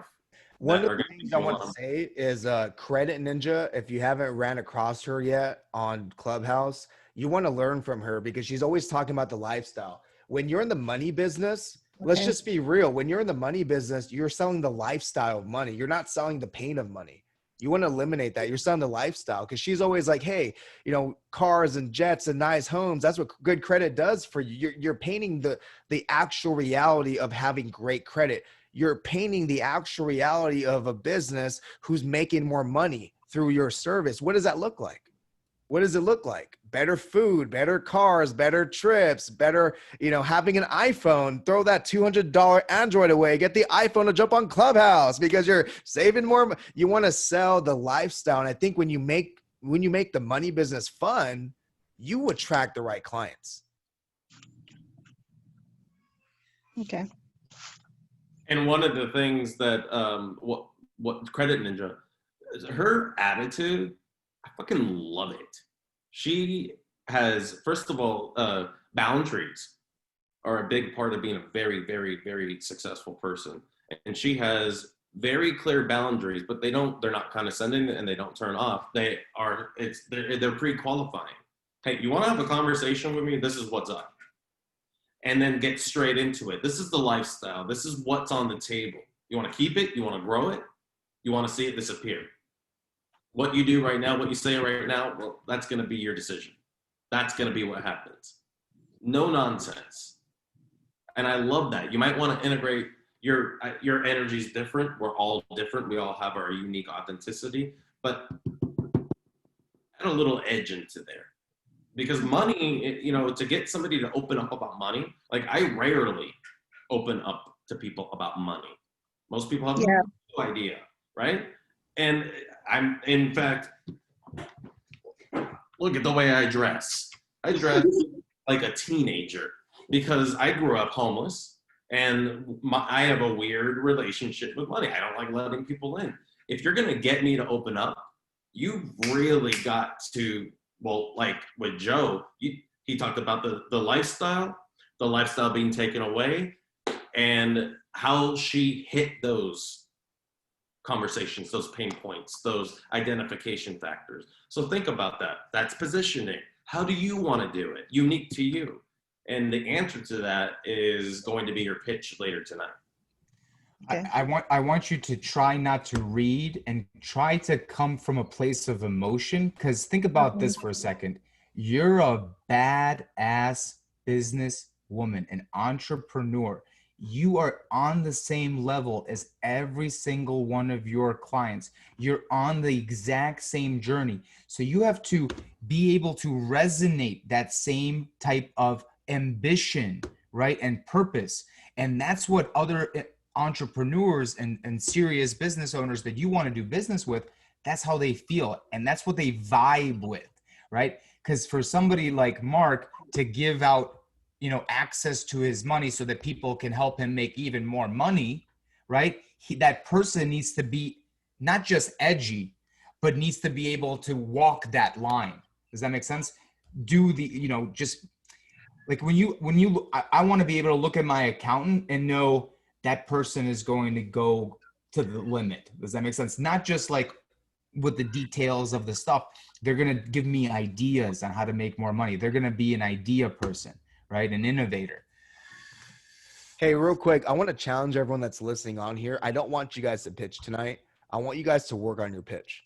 I want you guys to memorize your pitch. I want you to be in a shower. Instead of singing that favorite song you sing, I want you to say your pitch, because it would be a disservice to you all if we let you guys pitch tonight, because I would rather let you guys prepare for success.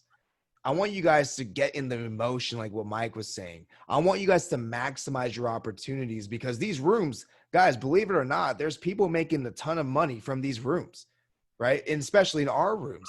So I want you guys to practice your pitch, to memorize your pitch.